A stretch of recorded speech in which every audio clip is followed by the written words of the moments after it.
it was to the workers and all of that. You know what I mean? And like after the British hijacked us, we had a movement from the Bourbon that you know, pushed it. And also my great grandfather also pushed the language. He helped develop a lot of the words for it. So is your timetable differing from Semper's timetable? And I mean, the presumption is that well, I don't really have a timetable. I just know that if they decide to come for my kids, that's when my life's going to end. So you know, it's all good at that point. And whether I'm on the east side or the west side, it doesn't matter. Either I'm going to live or I'm going to die. But either way, I'm safe. So it's okay. People in England are going to be hit super hard. That's where one of the first nukes will be launched. I don't even want to be here if it's going to be like if it were the Walking Dead, for example. There's a term that they use in The Walking Dead called opting out, and that's exactly what I would do if I woke up and there were zombies everywhere. I'd just be like, okay, I ain't doing this shit. Well, you're not going to be opting up, bro, because like America is going to be hit by in the East Coast and the West Coast, and also someplace in the hinterland in your middle. What about northern Texas, Borgle? You're going to have to deal with okay. So what kind of happens here is a lot of people are moving to Texas. Okay, you're going to be invaded by more migrants. Okay. You will then be I understand that. Yeah, that's just perpetual. You will then be forced to migrate even further north. But I'm not going to hit. I'm not going to get hit with some nuke or something awesome that's going to take me out, so I don't have to do this shit. Well, it depends where you are. I'm in North Texas. I want to know whether something's going to take me out because honestly, I don't want to be here when that happens. So Semper, there's this eschatological catch here that that you're supposed to lean into this cross. Right? Well, no, I'm leaning into it, but I'm hoping that God will take me out with some type of a storm so I don't have to be here. Obviously, as long as God wants me here, I'm going to be breathing, but it would be super cool to look up and go, hey, is that a missile? Boom. And then I'm gone. That would be awesome. If I can add a few things, because I think we've gone totally off track. We're way off track, Paul. The original question was about the Old Testament and how can you be sure if the news on CNN changes in 24 hours? Oh no, that's just that was a conversation I was having with Kevin before everybody got here, which is just pointing out the fact that unless you personally experience it, you cannot be certain that something's true.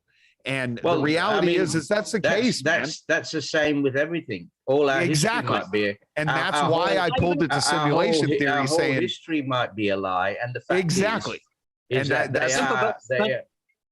they are memory holding. Even if you experience something, doesn't always necessarily mean it's real. Also, you must remember. Correct, and that's why I brought it down to none of you guys can be real, and I could just be a line of code on a computer testing to see whether I'm legitimate artificial intelligence or not, and we would never know.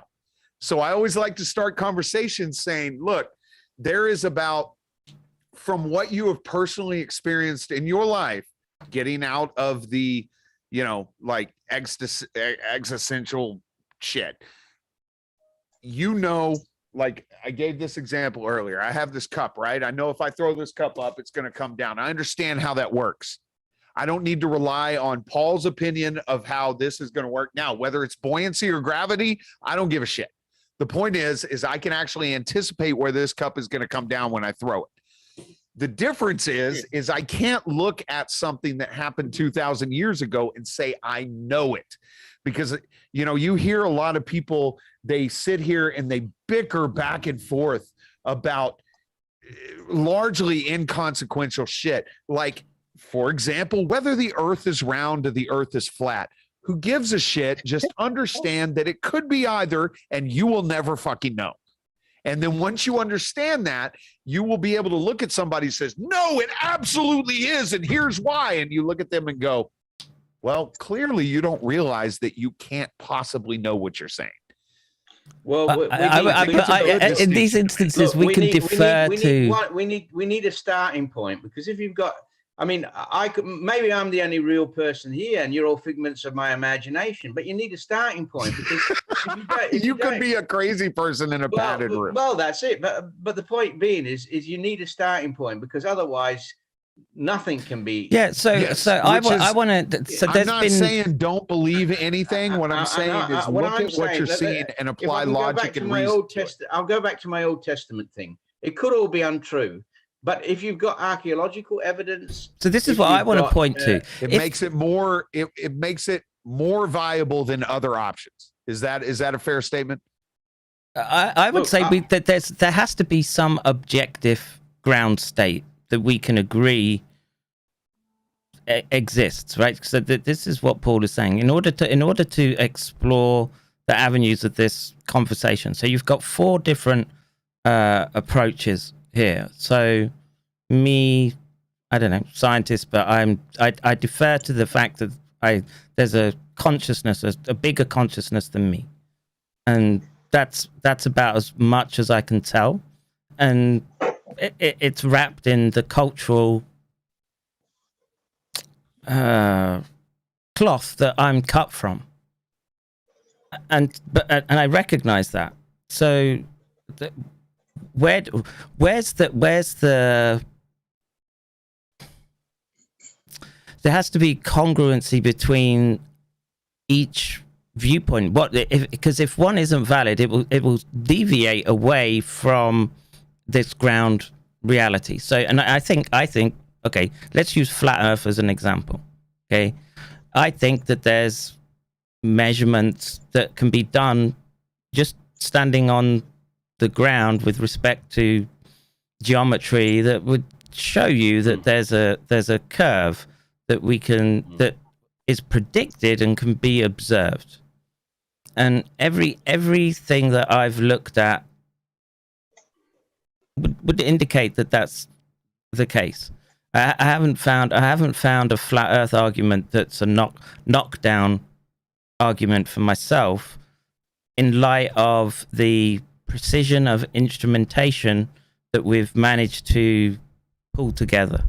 And there's a history in science too, and history is the science is tied into religion as well.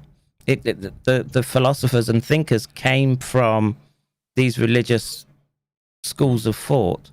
So I think it's somewhat of a I don't know. It's a intellectual get out. All right, big boy. It's an intellectual get out to say, wait, look, they're waving at you. So it's an intellectual get out to say, well, we can't trust anything, right? Because then you can't have faith in anything. Yeah. Yeah, you're just being played, and so this brings me to the point that there is believing that you are empirically right, and there is faith, and those are 2 totally different things. And there are a lot of people who take their faith and they convert it into truth, and faith and truth are 2 different things. You can believe you're true. You can believe that what you're looking at is true.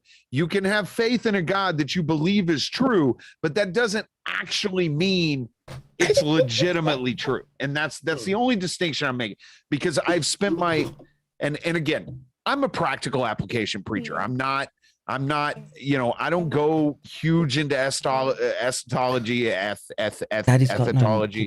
esthetology, whatever. I'm not a what you would call a academic preacher. I'm very much a practical application preacher. I'm very much, if you watch my streams and you actually see me kind of preach in my streams, kind of sort of, you'll see that everything I do is how it relates to you as a human being, bettering yourself, being more aligned, being closer to God, being more like Christ, being more sanctified. That's where my realm is. Okay, so when it comes to history and all that stuff, I understand certain amounts of it based on what I believe, because I need it to do the practical application stuff, and because I've learned it over the course of preaching and my relationship and my walk with God. But when it comes to that, and especially in the last 2 years, I have to look at it and say, I have faith that what I'm looking at is true. But especially after 2019, 2020, and 2021, I have to look at it and say, if they can do it now, they could do it 2,000 or 3,000 years ago. In fact, it would be easier for them to do it 2,000 or 3,000 years ago because so many civilizations have fallen in between. Yeah. So in this instance, are we not just being played by the same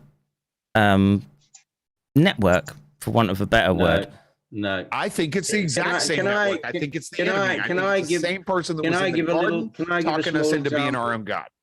I believe you need to give examples because you can't. Otherwise, the discussion becomes too theoretical. But my take on this, I'll give you an example that which confirms for me that what I'm believing in is true. Right, and I'll go back to the Old Testament again. I'll go back to the Old Testament. Right, Old Testament, the book of Isaiah, and the invasion of Israel in 701. Sennacherib came down, took the 10 tribes away. He came down to destroy Judea. The king at the time was Hezekiah. He was on his deathbed. He was dying. His city was besieged, and he was miraculously saved. He dug a water tunnel. He tried to prepare his city for the siege, and he was miraculously saved. Now you can say, well, is that correct? I mean, this is 2,700 years ago. We've got but siege warfare was around then. Siege warfare was around, so it would make sense to have a wall running under your city. And the thing is, we have the Assyrian records. And we have the Assyrian reliefs, which show that the cities that were mentioned as being besieged, like Lachish, etc. We have the records of Sennacherib. We have these records of the Assyrian kings, which Assyriologists have dug up, which confirm that the history is correct. Now, I won't go into all that, but the point is that you could say, yeah, well, what was the recovery of King Hezekiah miraculous because he was on his deathbed, or was it just he suddenly went into remission? Why was the Assyrian army suddenly slaughtered? Because the Assyrians don't mention it in their record, or they don't mention the capture of Jerusalem. They mention that they besieged it, but they don't mention the capture, which is very unusual because they would have boasted like anything if they captured. Because they lost. Because they lost. But the Herodotus mentions that an Assyrian army was miraculously defeated because and he comes up with a different story. He says that what did he say again? He said that there was a mouse plague and they ate through all the bowstrings, so the Assyrians couldn't take the city. But so we have other accounts that something unusual happened. We have the Assyrian account itself. We have the historian Herodotus. We have confirmation. But the point in this whole story is Isaiah 53 talks about the suffering servant, and that is based on King Hezekiah. He was the one. We're healed by his stripes. He was smitten. He was bruised for our transgressions. He was smitten. When we saw him, there was no beauty in him that we should desire him. And that is then used by the New Testament for Jesus Christ. And it says that chapter ends up with saying, he shall see his seed, and his life would be prolonged. And Hezekiah got an extension of life of 15 years.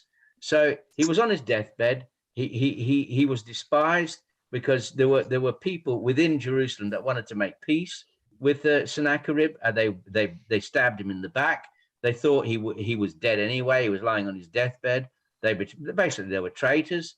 And then all of a sudden, overnight, the army is slaughtered. I think it was probably bubonic plague or something like that. It was the army was slaughtered, and King Hezekiah, who had this huge boil, which I think was a plague, he suddenly recovered, but he becomes then the template for the Messiah. We desire, who hath believed our report? Yeah, but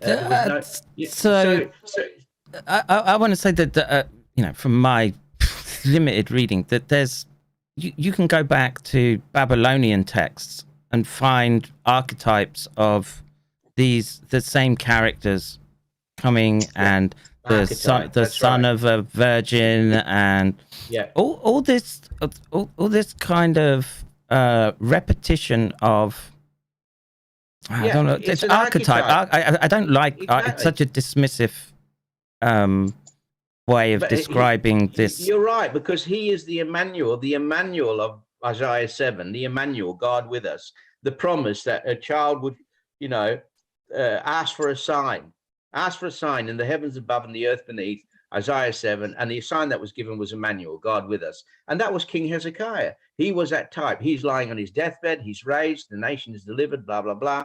But what I'm saying is they then take that type, and what you're saying is, well, how can we believe any of it's true? I'm saying there are other records.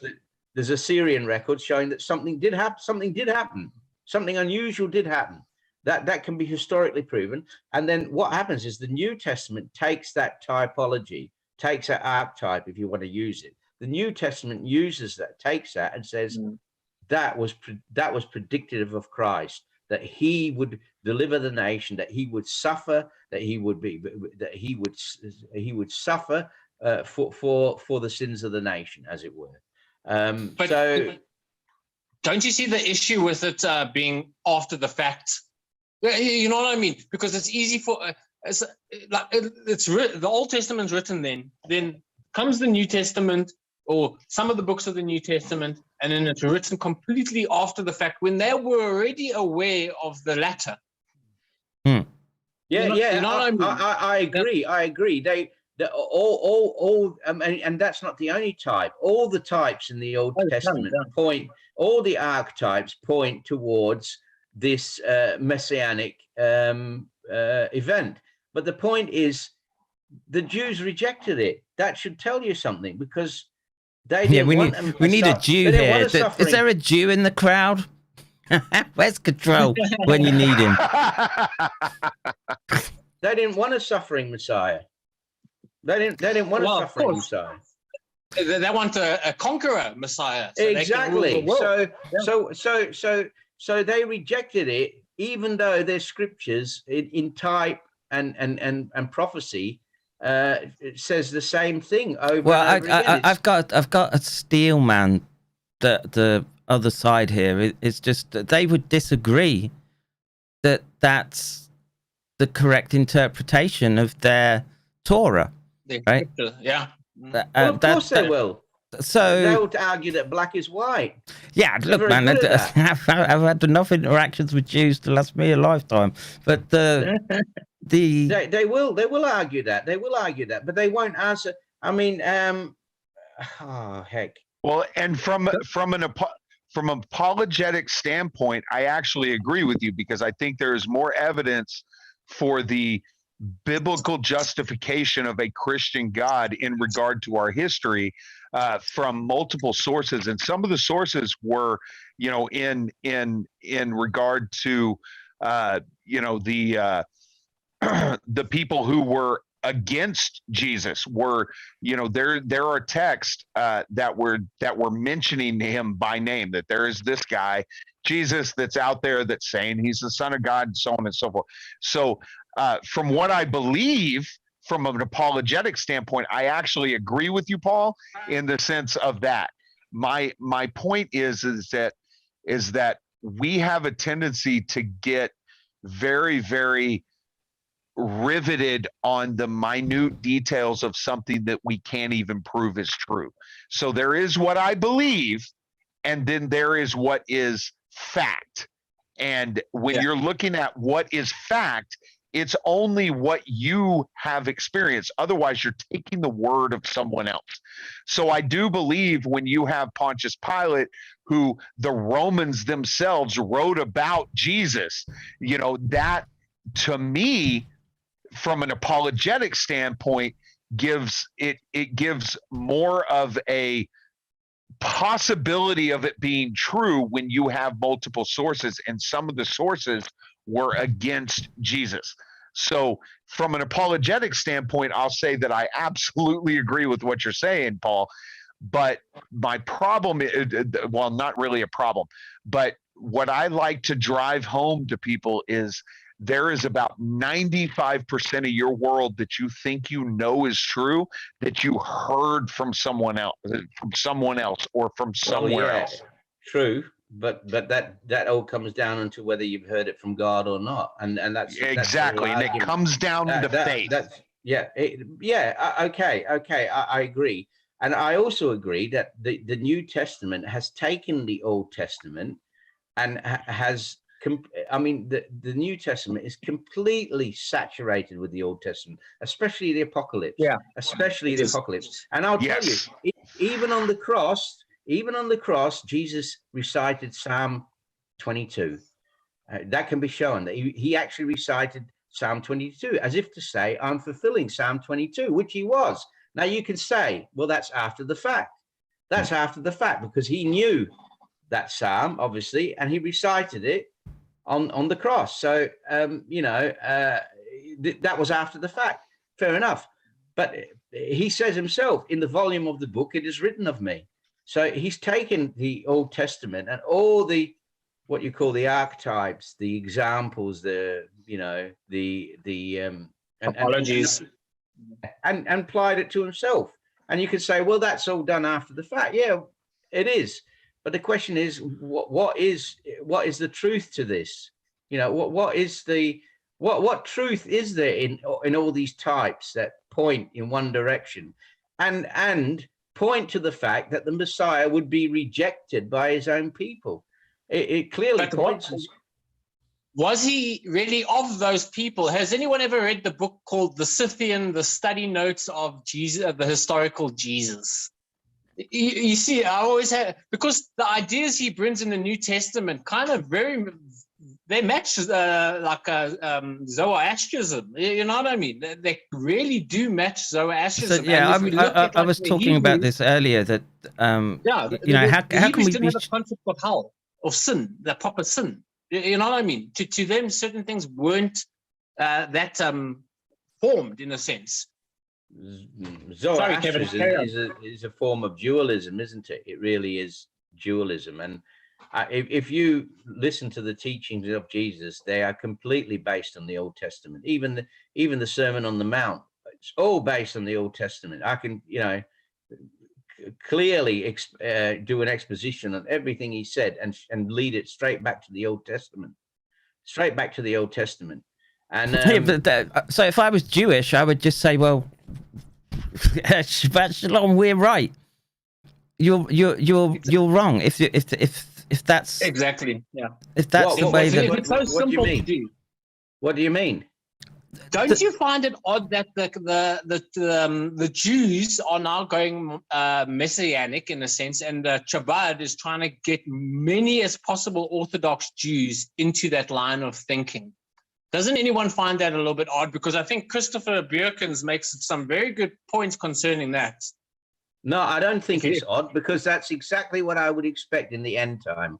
I would expect them to get ready for the Antichrist. And that is exactly what they're doing. And they're having a lot of help from the Christian Zionists, who are the false prophet, in my view. The Christian Zionists are the false prophet. They don't understand their Old Testament. They don't understand the New Testament. And they don't understand the role of Israel in the end time. They believe that Israel is blessed. They're not. They've returned in unbelief. And they still reject the Messiah. So they're getting ready to establish their own rule on earth. It's a story of. Did we lose the stream? No. No. The YouTube side just went down. So it's refresh.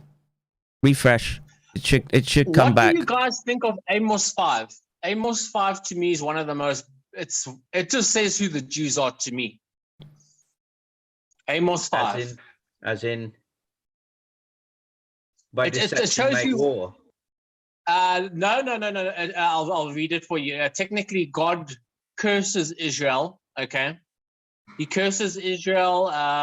Okay, I'm going to just carry on from verse 21 of Amos 5. I despise your feast days. I will not smile your solemn assemblies. 22. Though thee offer me burnt offerings, your meat offerings, I will not accept them. Neither will I regard the peace offerings of the fat of your beast. Verse 23. Take thou away from my take away from me the noises of thy songs, and I will not hear their melodies. Okay. 24. But let judgment rain down as water, and the righteous as a mighty stream. Ye have offered me sacrifices and offerings in the wilderness for 40 years, O house of Israel. But ye have bore the tabernacle of your Moloch, Chinun, your image of your star god, which ye have made Rephaim. yourselves. Yeah, I know that verse is powerful.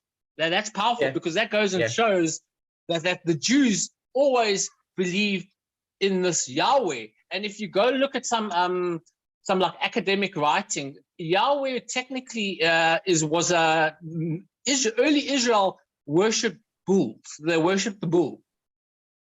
That's where it comes from. It's bull worship.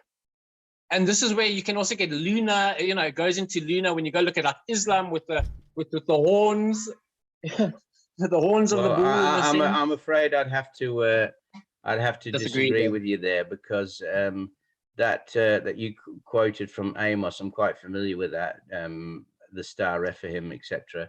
Okay, so I want to hear a clear. It's a corrupted form. The New Testament corrupted that word. Yeah, the Stephen picks up on it during his trial, and when he's trying to say, you worship in a temple made with hands. Solomon built this temple. It's a temple made with hands. And God can't be found in a temple made with hands. Yeah, and he's basically referring to Jesus Christ, and his saints, who are the replacement temple. And he quotes that does Stephen. He quotes from Amos chapter 5. So I'm quite familiar with that. So what he's basically saying is, you were apostate back then, and you think that you can serve God. He said, look, can you switch that? Can you put that off, please? Lights. He says, look, oh boy. He says, look, you want a building, you want a temple, a house to serve God in. God never asked for a house. He was quite happy to live in a tent, because the tabernacle was a tent. He says, look, why a tent? Because a tent can be dismantled and re-erected. It's a temporary dwelling place. And what Stephen is saying is, God doesn't need a building. He's quite happy. He was quite happy in the wilderness to live, as it were, because he didn't live there, but he was quite happy to live in a temporary dwelling place, one that could be dismantled and re-erected. And he's referring to Christ. He's saying, doesn't need a building. He just needs his saints. They are the dwelling place. They are the dwelling place. And he quotes from Amos chapter 5 to say, you were apostate back then. You're apostate back then. All your prophets have shown that you were apostate. Every time God has revealed himself to you, you've taken it and you've apostatized. And he says, and he doesn't want it. He doesn't want a temple. The temple, it was David that insisted that he build a temple. God appeared to David and said, I didn't ask for a temple. He sent the prophet Nathan to David and said, David said, I want to build a temple, because they wanted to be like the other nations. And God said, I don't want a temple. I don't want a temple. But David built a temple, and then God blessed it and said, well, fair enough. Then you insist, you want to build me a temple. There you go. But in the first instance, God says to David, I will build a house for you. You want to build a house for me? I'm going to build a house for you. Okay, now, so sorry to interrupt you. I fully got that. When it comes to like Psalms, and we find ye praise Jah, okay, for Jehovah is good. The Egyptians had a moon god called Jah. Look, the Egyptians, there is and he was also called Jah. There is in Genesis 22, when Abraham's is instructed to sacrifice Isaac, and he goes up onto Mount Moriah, and he goes to sacrifice Isaac, and the place is called Yahweh Jireh, Jehovah Jireh, Yah Jireh, or Jah, J-A-H, Jireh, which is translated for us as the Lord will provide, but it actually means it will be seen. On this mountain, it will be seen. It literally means it will be seen. And the ancient, I think originally Abraham came from Ur of the Chaldees, and they worshipped a moon god called Jireh, Y-I-R-E-H. It's also Ara or Jah. It's the same god. They have different names. But we're mixing threads here, because we'll have to go into the whole etymology of what Yahweh means, and it doesn't mean what people think. But the point is that that this is, again, you could call it syncretism or cultural appropriation, where the name that God gives Abraham, Yah Jireh, would have been familiar to Abraham, because there was a moon god in Ur, because he originally came from Ur. So we can say, well, is God likening himself to the moon god? No, he's using this to in the Hebrew. It means it will be seen on this mountain. It will be seen, and what will be seen? The sacrifice, because on that mountain the sacrifice will be seen that God would provide. Also, sorry, just another question. Are we certain that Abraham came from Ur? Because I personally don't think so. There was another nomad group called the SA. It's normally when written, it's capital S, capital A, and in lowercase SW. And like the English word would be shashu. They also worship a deity with the same abbreviations, Yah, Wah. And they came just below from Ur. That's where they actually originally came from. And they went to Egypt. They met the Hyksos in Egypt, and they were minority groups in the northern part. Well, so they obviously joined forces. They obviously joined forces. I'll paste the actual name in the Discord chat. Yeah. Well, there were a lot of tribal groups, and the Hyksos were often. I said that they were the Hebrews. I don't think so.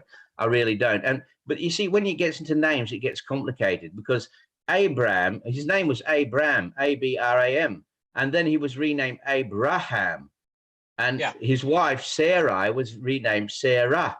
And what they did was that they added the H, the R-A-H, so it became R-A-H. But if you look at the text, and this is where it gets complicated, the mountain is called Moriah, which is also R-A-H. So you've got this R-A-H combination, and Yahweh Jireh is again Jireh is R-I-H, and there's no consonants in the Hebrew. So basically, you've got this R-H combination right through the chapter, and it says in Genesis 22, when God says, look, go to this place to sacrifice your son, he saw it. It says, Abraham says he saw it afar off. He saw it. The word in Hebrew for seeing is R-A-A-H, Ra. So the RH combination, Abraham, his renaming to RH, Abraham, RH, Sarah renamed to from Sarai to Sarah, the RH combination, Yahweh Jireh, RH, Mount Moriah, RH. This combination runs right through Genesis 22. And then Jesus says in John chapter 8, when he's being challenged, that chapter we talked about with a woman in adultery and all this, and they're talking about his Abrahamic descent, and they say, look, we're Abraham's children, but we're not sure about you. You were born of fornication. He goes on to says, Abraham saw my day and was glad. And they laughed at him. They said, because what's he playing on? He's playing on the saw. He saw it afar off. He's playing on the RH, which is found right through that chapter, RH, that Abraham's name was changed when God said, in this mountain, it will be seen. RH, Yahweh, Yireh, RH, Abraham, RH, Sarah, RH, Mariah, RH. It's going to be seen here. It's going to be seen here. And we translate it in our English Bibles, God will provide. But it actually means it will be seen. And Jesus says in John 8, Abraham saw my day. And they turn around and said, you're not even 50. How can Abraham have seen you? How can Abraham have seen you? You're not even 50 years old. How can you have seen Abraham?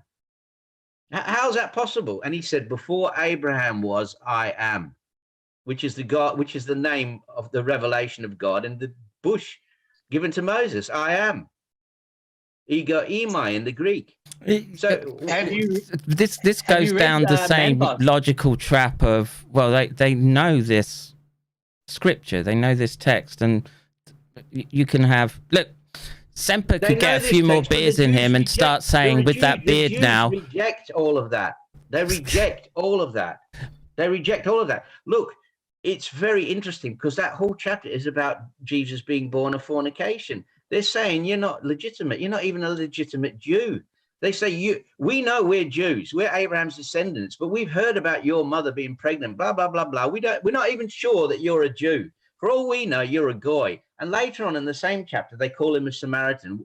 Say we not well, you're a Samaritan and hast the devil. So they're basically saying to him, we're not even sure you're a Jew. For all we know, your mum got a leg over with a Roman soldier. You could be a goy. You could be a Samaritan. But isn't Jewish descent determined on the mother's side? So yeah, that's what I was just. If Mary was a Jew, then she would have been a Jew, whether she was with a Roman or whether she was knocked up by God.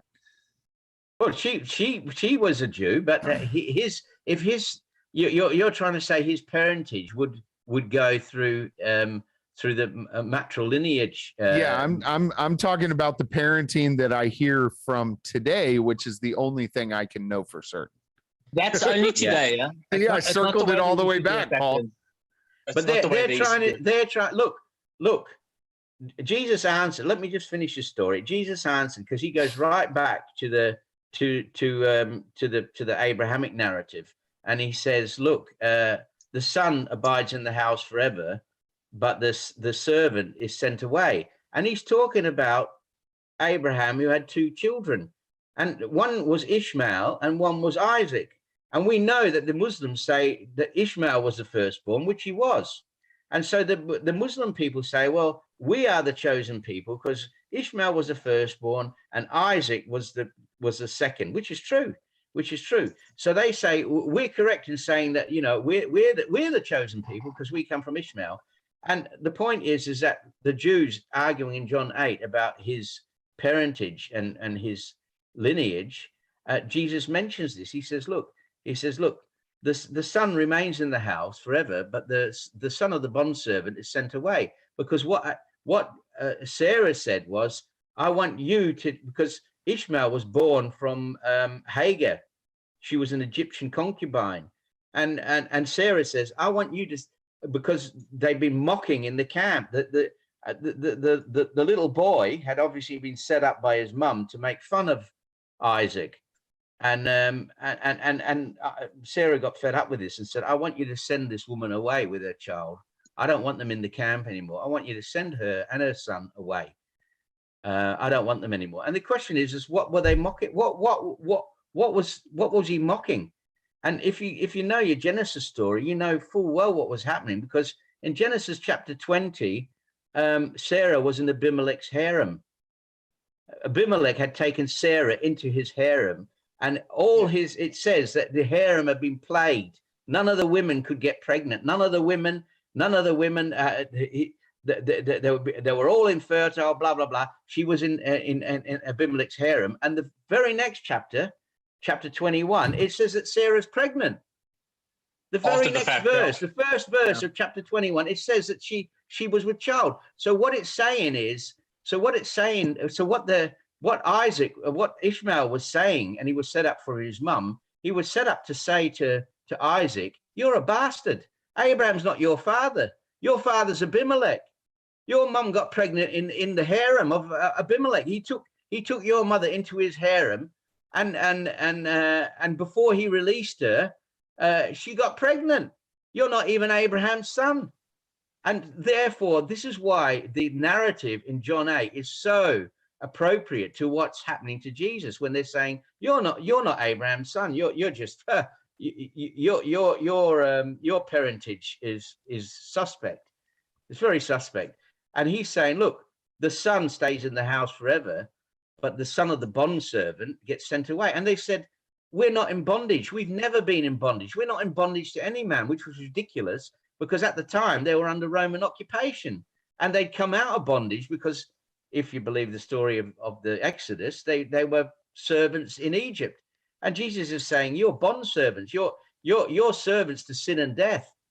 And then he turns around when they insist that their father is Abraham. He says, your father was a liar and a murderer from the beginning. He says, I know who your father is. It's the serpent. So here we have this dynamic going on about where does he come from? Is Abraham his father? You know, he's been born of fornication. The chapter is very deep and it goes right back to the Old Testament. And unless you understand the Old Testament, the depths of the Old Testament and where these writers are coming from. Now you can say, yeah, this was all written after the fact. Yeah, it was written after the fact.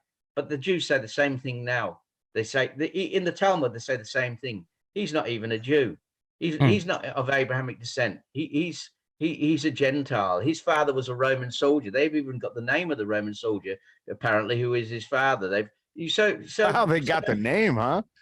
Yeah. Some Roman soldier that made, I don't know, some myth, whatever. But the point is that Dickus. The point is that this damn it, Todd. Contention goes right back to the Old Testament, where you've got the son of promise, the one God, because God says to him, no, the promise is coming through that son. He's your firstborn. So the Muslims are right in saying, well, Ishmael was the firstborn because technically he was the firstborn, but he wasn't the son of promise. And so you get this friction between Hagar and Sarah, and with Hagar saying, oh, he's not even Abraham's son. You got pregnant in Abimelech's harem. So and this then goes through to the New Testament, where the Pharisees, etc., the Sadducees, Pharisees, whatever. Wasn't she like 90 at the time, Paul? She was old. She was going to the bar and hooking up with Todd's dad at 90. She was post-menopause, but I don't know how old she was, but she was post-menopause, but still got pregnant. Hey, you know, it was again one of these miracle stories, like Mary's pregnancy. You know, you either believe it or you don't believe it. It's either nonsense or it isn't. But the point is that they have a pattern that starts in the Old Testament that goes right through the Old Testament. And unless you understand what the text is saying, and you can root out the depths of the text and put yourself in the mindset of the people then and what they were saying, and you can argue then, yeah, okay, it was written after the fact. So they took the story that was there in Genesis and they repurposed it for their messianic beliefs, for their eschatology or whatever. But it's still there. It's still there, and it still goes right through the Old Testament. This is just one example that I'm giving, but there's example after example after example where the text is taken from the Old Testament, and it all points towards this this deliverance that would come. This deliverance, this yeah, it is a matter of faith. You can't prove it to anybody. You can't concretely prove it. There are bits in history where you can say, yeah, that ties in. That, you know, I can find this in the Assyrian tablets. I can confirm this, and I can confirm that. I can confirm this from archaeology. I can confirm that. But at the end of the day, yeah, it is a matter of faith. But I think that the Bible as a whole, if you really understand what it's saying, it fits hand in glove. It is a if nothing else, it's a wonderful piece of literature. If nothing else, yes, it is fantastic literature with a depth that most people do not understand at all. And I've looked at it for 40 years, and I'm still finding these connections, which are just mind-blowing once you start understanding them. And again, the name Yahweh, well, it forms part of the name of Jesus, isn't it? Yahshua, Yah saves. So I mean, I just want to steel man other but arguments that's not the name Berg, of Jesus. Well, Jesus' name is Emmanuel. Well, His yeah, I mean, title we went You know through what I that mean? earlier, but I want to take it in a little bit of a different direction, and the thesis of Christopher Björklund. Björken. Is it Birken or Björklund? Björken. Okay, so Yeah. have we been tricked into propagating a Jewish Yeah. a Jewish I think we have. trick, right? I would fundamentally disagree with him. I think he's a very clever bloke. I think he knows a lot about the Talmud. I take my hat off to him for his knowledge of Jewish beliefs, of the Talmud. But you can't take the Talmud and the Mishnah and the Zohar, which is even later, and as a basis of Jewish faith. It is so opposite to the Old Testament. Look, the fact is that if you reject the Old Testament, then you should reject the New Testament as well, because the Old Testament is used through and through in the New Testament. There is no division. The only division is in people's minds. So the Old Testament was the law, and Jesus was the fulfillment of the law. Yeah, that's it. One hand and glove. So if you reject the one, then you got to reject the other. So if you say, "Oh, the Old Testament is all a big con," then you got to say, "Well, the New Testament is as well." It's just an extension of that. It's the long con. But I would say that if the Jewish people had it their way, they would have erased the entire existence of Jesus in regards to the text. And I don't believe they could, but I believe if they had the ability, they would have erased him entirely. Well, because exactly. he was such a heretic. This to me is the proof that you're dealing with something that is, well, supernatural, because like you say, if they could have rewritten it, because there were groups that were so adamant that they shouldn't. I'm not saying there's never any corruption in the Old Testament, because I found little pieces and bits that are corrupt, that have been corrupted or changed, and you can usually find by comparing different texts from different eras and so forth, and so forth. But most of it is pretty good, but in the transmission. But the point is if they could have changed it, they would have done. They most definitely would have written it out, that changed their prophecies, changed some of their key texts that are used by Christians again and again to hammer this message home, and they hated it. They had to. The way they got around it was by writing the Talmud and the Mishnah and reinterpreting complete, because Isaiah 53, which is a suffering servant. They've now turned that into the nation of Israel. The suffering servant is the nation of Israel who has to suffer for the sins of the goy.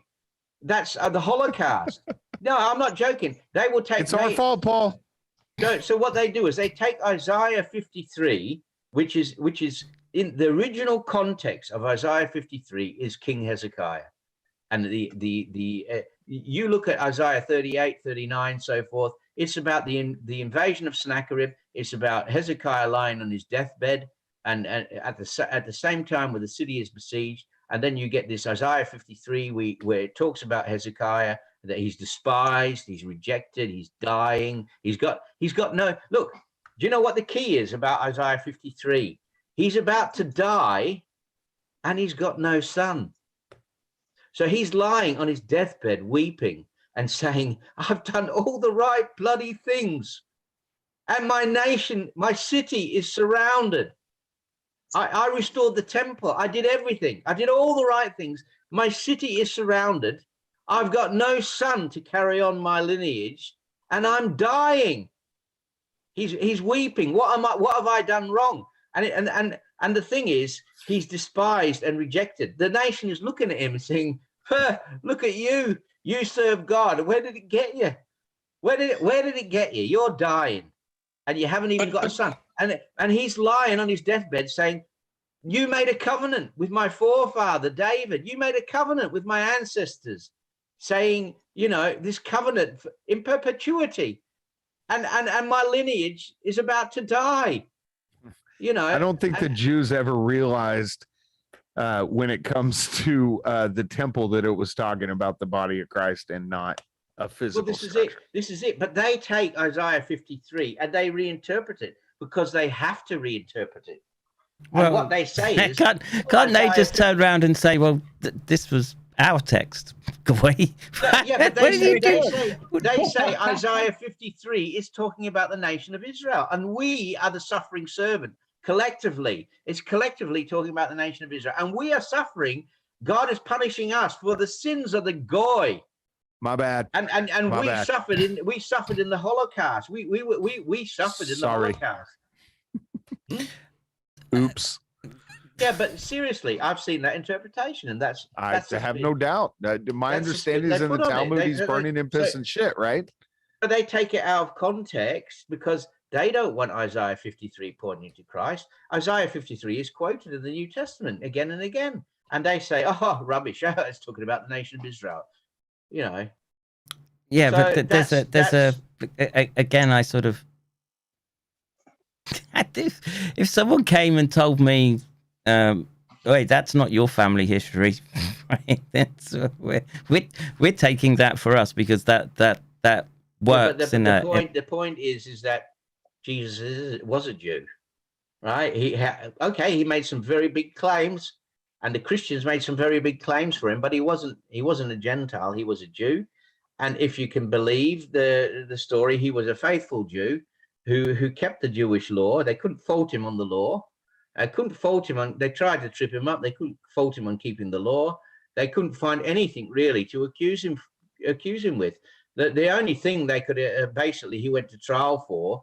They went and said, well, look, blasphemy, and he's a challenge to Caesar. He thinks he's a king, and he's going to set up his own kingdom. He talks about setting up his own kingdom, and therefore he's ready to lead a rebellion against Caesar. That sounds like an insurrectionist to me, huh? Yeah, that Jewish revolutionary spirit coming through. Yeah, he's an insurrectionist. You know, he's going to set up a kingdom, and and he says, "My kingdom is not of this world." Blah blah blah. But the thing is, I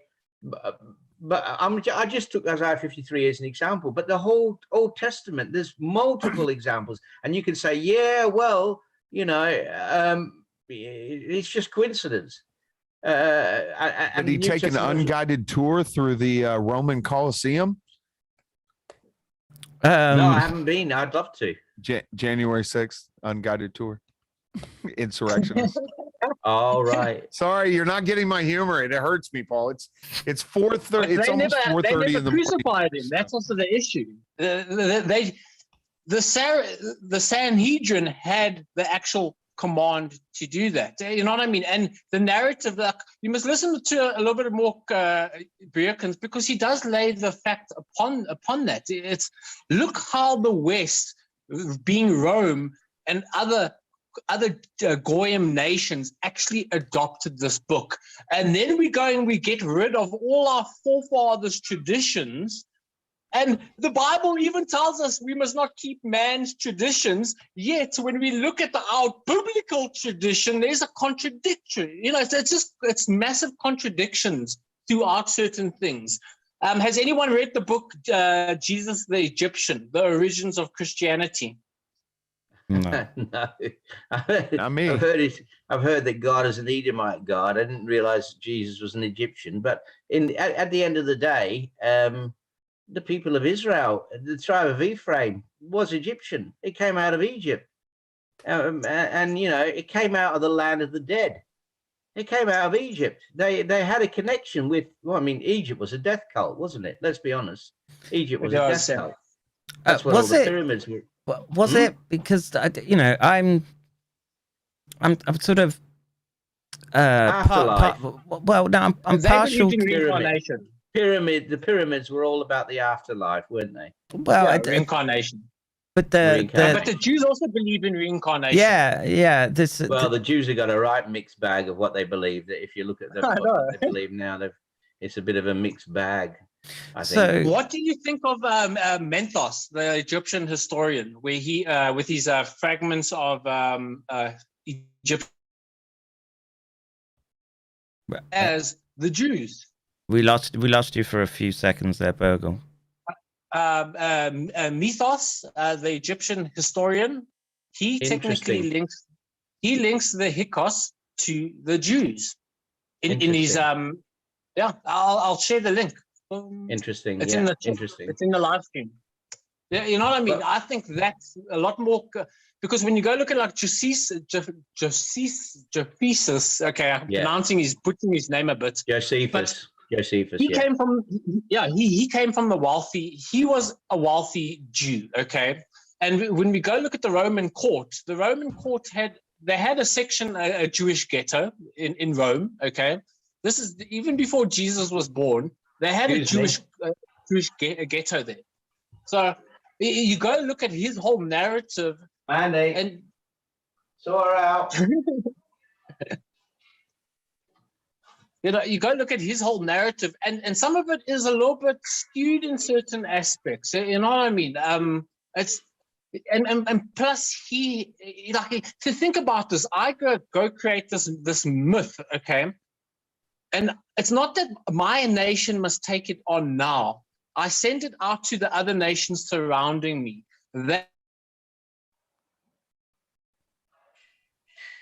You know what I mean? To me, yeah, we lost you. We lost you again for about 5 seconds there, Burgle.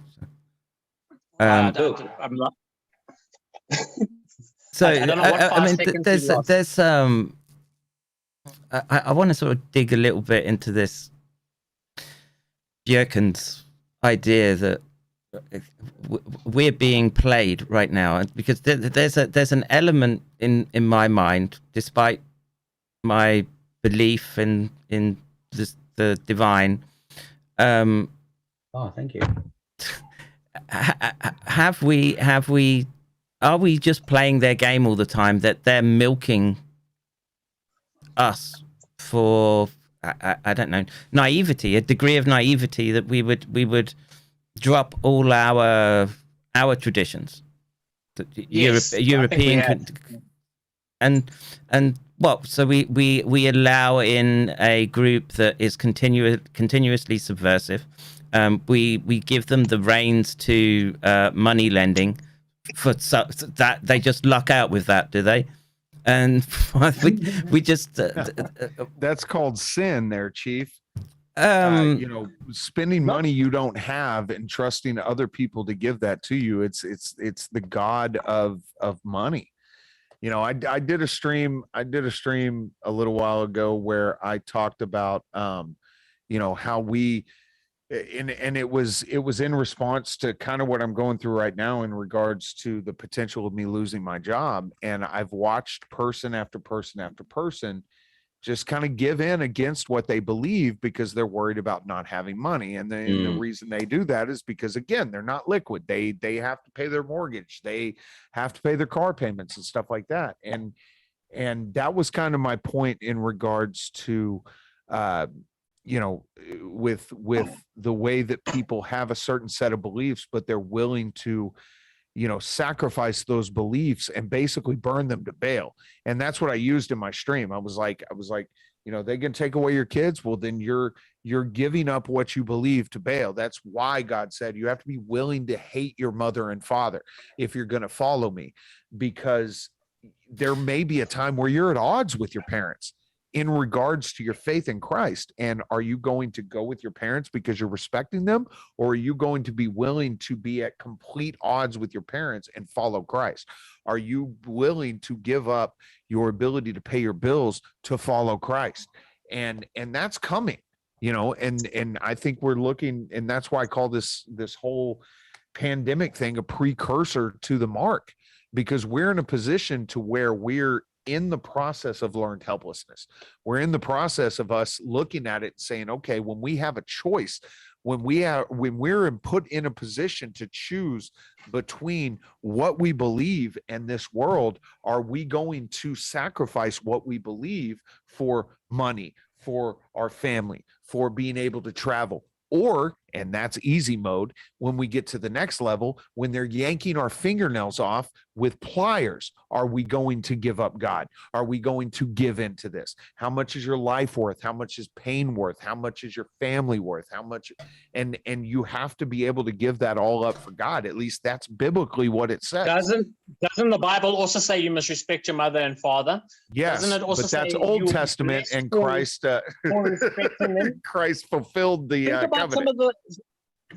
Go research some of the early Christian sects. I'm not joking. You need to go look at some of the early Christian sects where they kept monogamy. Okay, they did not marry.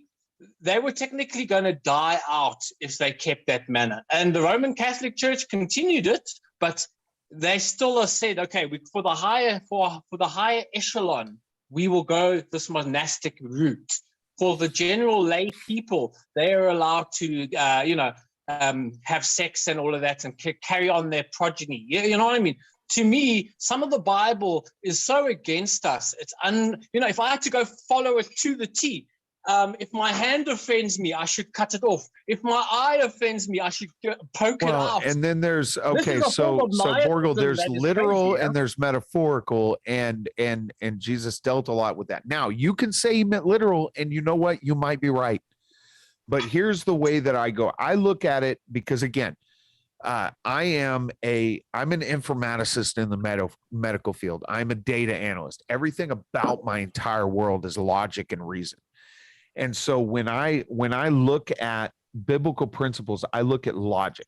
If I'm going to say, okay, I believe this over this, it's going to make logical sense. And by logic, I mean hard logic, as in the instance that if I follow the biblical rule of sex in regards to the Bible, meaning I meet a woman, I marry that woman, I am the only person that woman has had sex with, and I am the only person I have had sex with. If everyone followed that principle, we would eliminate STDs in a single generation. STDs exist because of the sin that we create. And you can go down the line of things that Jesus said over and over and over and over again, and you can see time after time after time that it makes biblical sense. Love your neighbor as Christ loved the church. Sacrifice for your neighbor. Well, if I go and let's even say I'm in a bar, and I've been in this situation where I'm in a bar and somebody is drunk and belligerent, and instead of using escalating language, I use de-escalating language, and I say, you know what? Hey, let's have a beer. Let's sit down. We don't need to do this. And then that person ended up sitting down with me, and it's like, those are two basic examples of many, many principles I've learned over the course of my life with Christ. But as I've become more sanctified in my relationship with God, I've learned that just simply taking the principles of Christ and applying them to my life makes my life better, whether I have a relationship with God or not, because they're logical principles.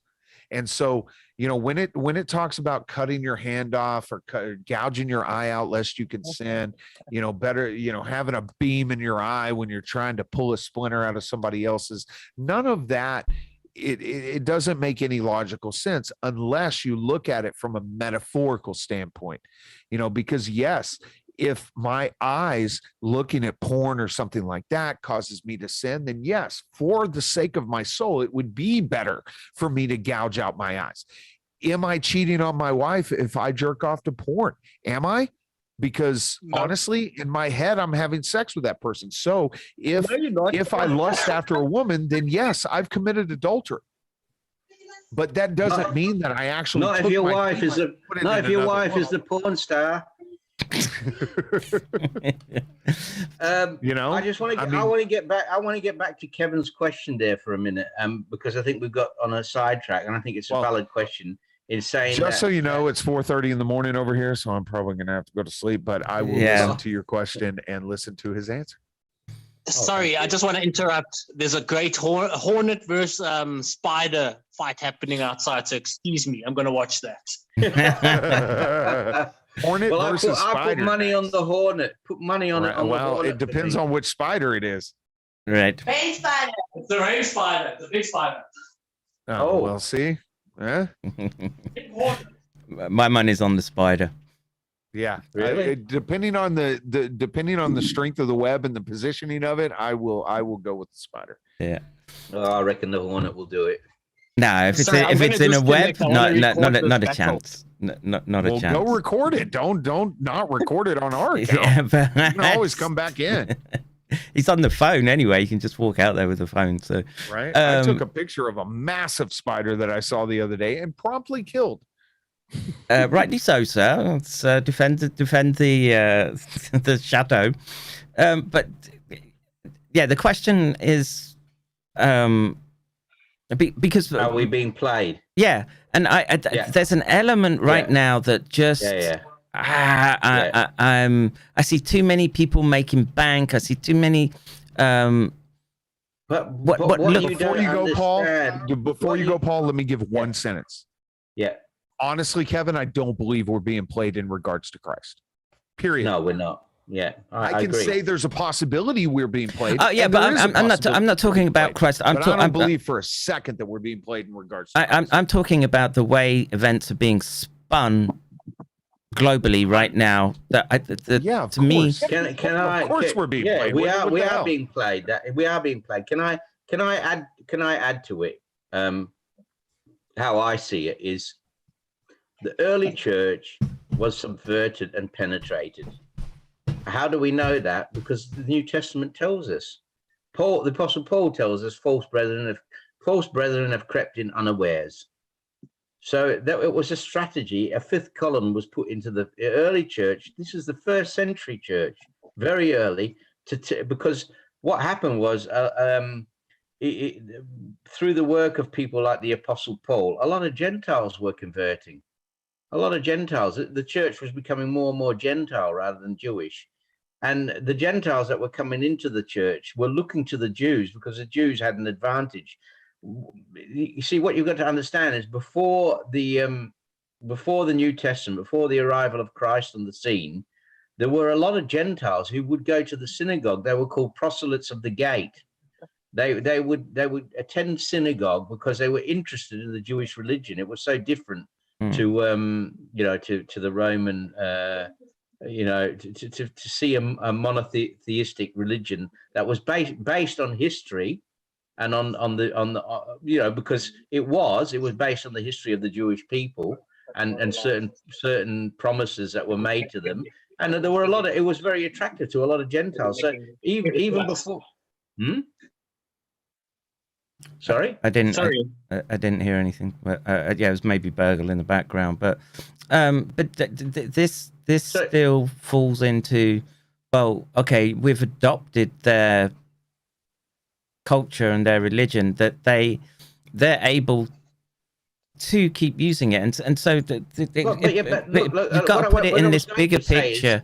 If you're talking about there being this cyclical component to existence, okay, well, if that's the case, then why would you make the assumption that the version that we've got now is the right one? Yeah, because and especially if they're in a situation where they go to great lengths to they sit there and read everything, and they try to be very careful with how they're writing out the whatever their Torah scrolls, etc., and they manage to get through with scraps of it that say, okay, we've got this piece and we know this is coming, because we've got 2 or 3 older pieces that seem to correlate with this, and there's going to be the survivors in the first generations that say this. You've got to hammer this home. You take a matrilineal approach. You go full in-group preference, and So I see where you're coming from. I understand where you're coming from.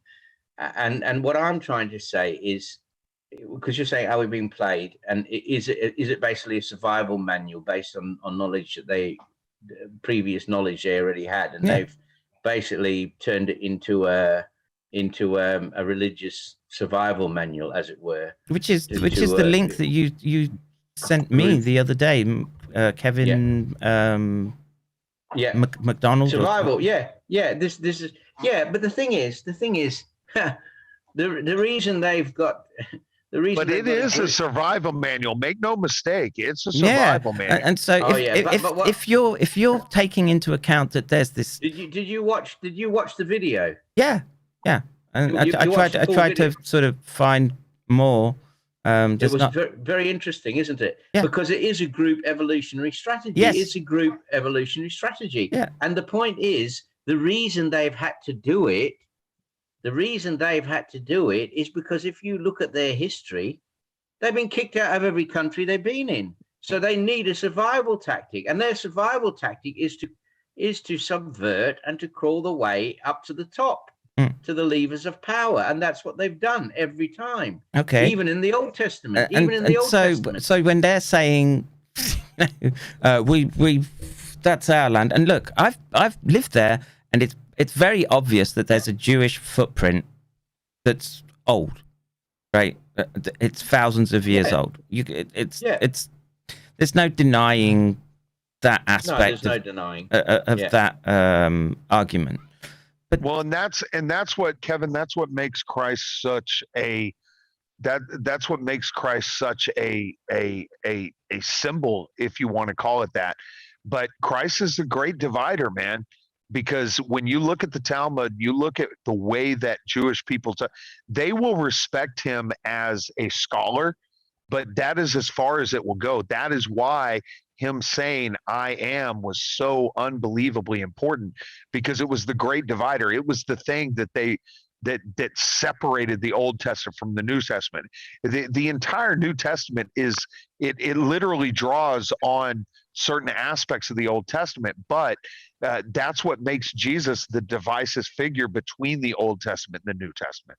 Yeah, so I could extract from that and from the abstract sense, is that not just a concentration of their subversive mechanism emerging in one person? That's it's the coin that stands up when it lands on the ground, but it happens, and okay, then that would be true were it not for the case that they completely reject him, and they completely. What the Apostle Paul, I'll give you an example. Apostle Paul in Romans 11, he says that God has that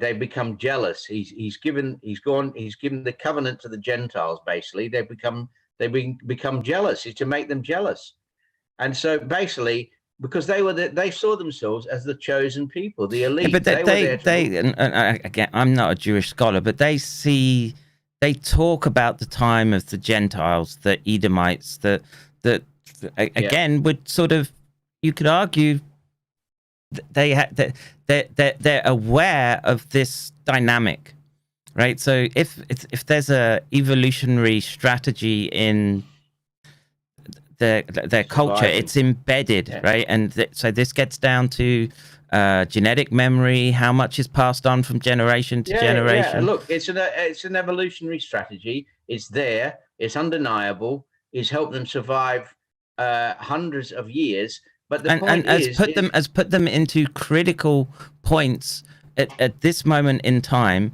where literally we're at this existential juncture. Yeah, that's right. Okay, so I worried about the sort of Pied Piper of Hamelin. But can't you see God's hand in this? You're exactly right. And the thing is, they think they are in control. Yeah. And they think they are in control. This is just it, Kevin. They have, but that doesn't mean they've planned a whole New Testament. No, because the New Testament tells them something else. That it was given to the Gentiles to provoke them to jealousy. And I'll tell you what's happened. What you are seeing now is narcissistic rage. They're decompensating. That's what the psychologists would call decompensating, because God has said, look, the story is that they would be sent out the land. God's done it twice, and he's about to do it a third time. He's done it twice before. He did it in 85, 86. He sent them to Babylon. He did it in AD 70, actually AD 135. 6, when they were banned from even entering the capital city, and it became Syro-Palestinia. It was even renamed. They were expelled from the land. So it's been done twice before, and the prophets tell us it will be done a third time. And this goes back to again, you can believe this or not, this goes back to Genesis, Genesis chapter 4, the story of Cain and Abel, and Cain is sent away from the sanctuary. He's sent away from the sanctuary was that garden, the Garden of Eden. That was basically a temple with the entrance to the east. Cherubim were guarding the entrance, cherubim. So it was basically a temple, or depicted as a temple. It was a garden, but depicted as a temple. Cain was sent away for murdering his brother. Yeah, he was sent away. That dynamic, right? You can feel it in the air when you're there, and this is I'll say this to my dying day, that their struggle, which they're constantly engaged in right now, it's impossible for us to fix it, and it is impossible for us to fix it. You're right. You don't go getting yourself involved in next door neighbors' family affairs, right? And or you shouldn't, but some there are some devious individuals that could say, well, I can get you on my side, or plan to use someone who's, I don't know, again, a little naive, and look. The strategy has been subversion for the Christian church, right? So the strategy has always been subversion. I'll tell you what. Maybe you don't know it, but the Jesuits were all Jewish converts. The first Jesuit was a Jewish convert. So the Jesuits to the Catholic Church were Jewish converts. They were. They were, weren't they? Yes, they were. They were Jews.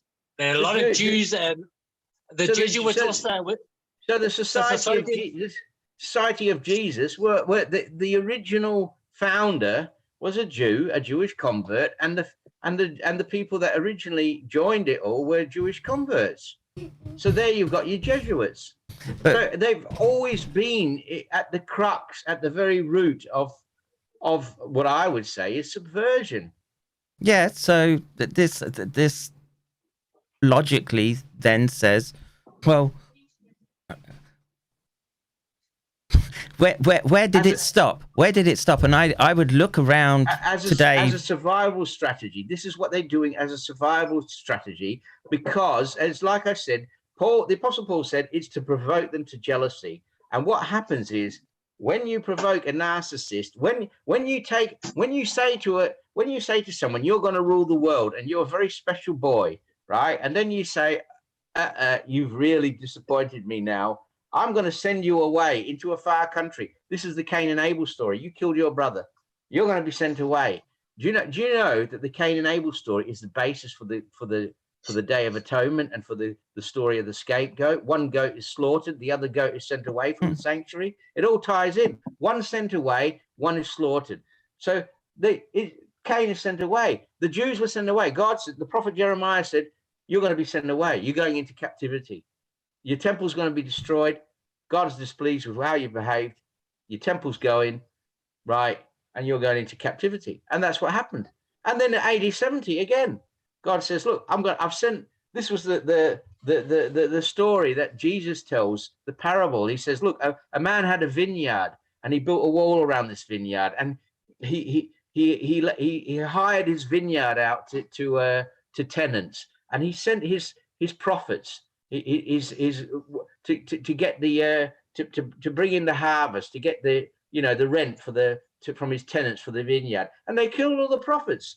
He said, so I'll send my son, because they'll have respect unto my son. I'll send my son to collect. And he sent his son. They said, oh look, here's the heir. Let's kill him, and we'll have the vineyard to ourselves. And so they killed him. And this is the parable that Jesus said. And so again and again, the same thing has happened. And God has said, look, you are going to be sent away. You're going to be sent away from the sanctuary. Cain is sent away. The Jews in 586 sent away. In 70 they're sent away, and it's about to happen again. Okay, so this brings us. So there's this flux that's happening right now, and what signal would you accept that maybe the Christian interpretation was failing in its predictions? At what point in the on this current timeline do you say, oh, theoretically, of course, I'm not meaning to abuse anyone's faith in this matter, because Muslims would have a different view. Do you say, well, the events that we're seeing that aspire that are under God's hand, surely, start to fit the eschatology of the other faiths that are? What's your metric? I can see everything that I have been looking for, everything of my understanding, which might be faulty, but everything of my understanding has so far, and you could say, well, maybe that's thinking. Abstract out and say, okay, if I had confirmation bias in that respect, obviously, yeah. So, what part of their eschatology kicks in that makes you say, oh, that was right, or the Muslims were right? Where does that happen? Well, so far it hasn't happened, and I can't tell you. I don't believe it will happen. So I can't tell you something that hasn't happened yet, but because everything I've seen has followed on from my understanding of prophecy, from my understanding. Yeah, but the Jews have Islam. Go on, Burgle. Sorry, dealing with Islam's eschatology, there's a few prophecies that actually come true just recently. Yeah, you can go look at the Euphrates drying up. You know what I mean?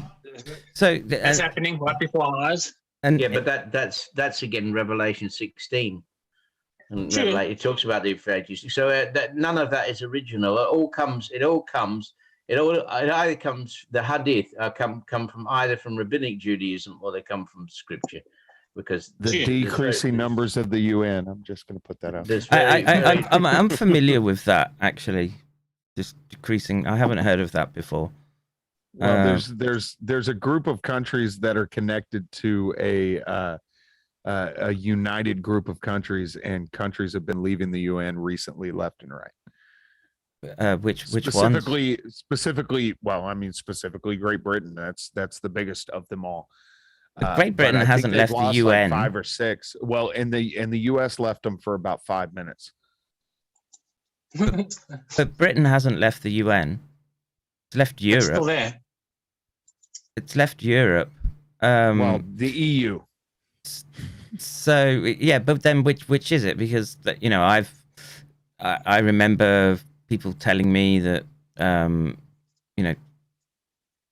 Babylon was the Catholic Church, and there's the 7 hills of Rome. But I have fought against that interpretation for 40 years and said that's wrong. And that's what it comes down to. Is you're talking, Kevin? Right now, you're talking about interpretation. And exactly. Yeah, so that's what I'm asking is where in this, because it's emergent, right? There's this emergent process that in you're conscious of, well, these past metrics have been met, right? So there's this idea of 70 weeks of, is it Daniel? Okay, that's been met, but then if it diverges, and I don't know enough about Jewish eschatology, right? That they build the temple, they start building the temple, and the world religions start coalescing, and and I get that that's part of the Antichrist narrative from outside, but if it keeps going in their favor, I don't know, a year, 7 years, I don't know, 10 years, that you want my opinion? Because I've looked at this and I think the witnesses are 3.5 years, and the beast reigns 3.5 years, and we're about to see the emergent. We're about to see the beast emerge completely, and when it's emerging now, it's been emerging since well, it's been emerging for a while, but when it fully emerges, it kills the witnesses. That's it. It's and I think Kevin, that brings us back to the original thing that you had said before anybody even got into this conversation when we were talking about the COVID stuff, is that in order for us to be in a position to where the true reasoning behind what is this COVID thing happens, is the U.S. has to fall. And I don't think that you can go forward until that happens. As long as the U.S. is there, there's always somebody that you can point to and say, well, they still have this. You have to start merging the countries together and becoming a one world system. And the only way that's going to happen is once the U.S. falls.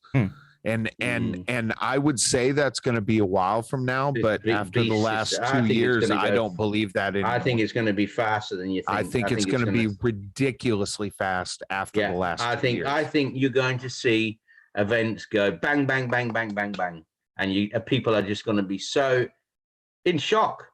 Can I give you a date?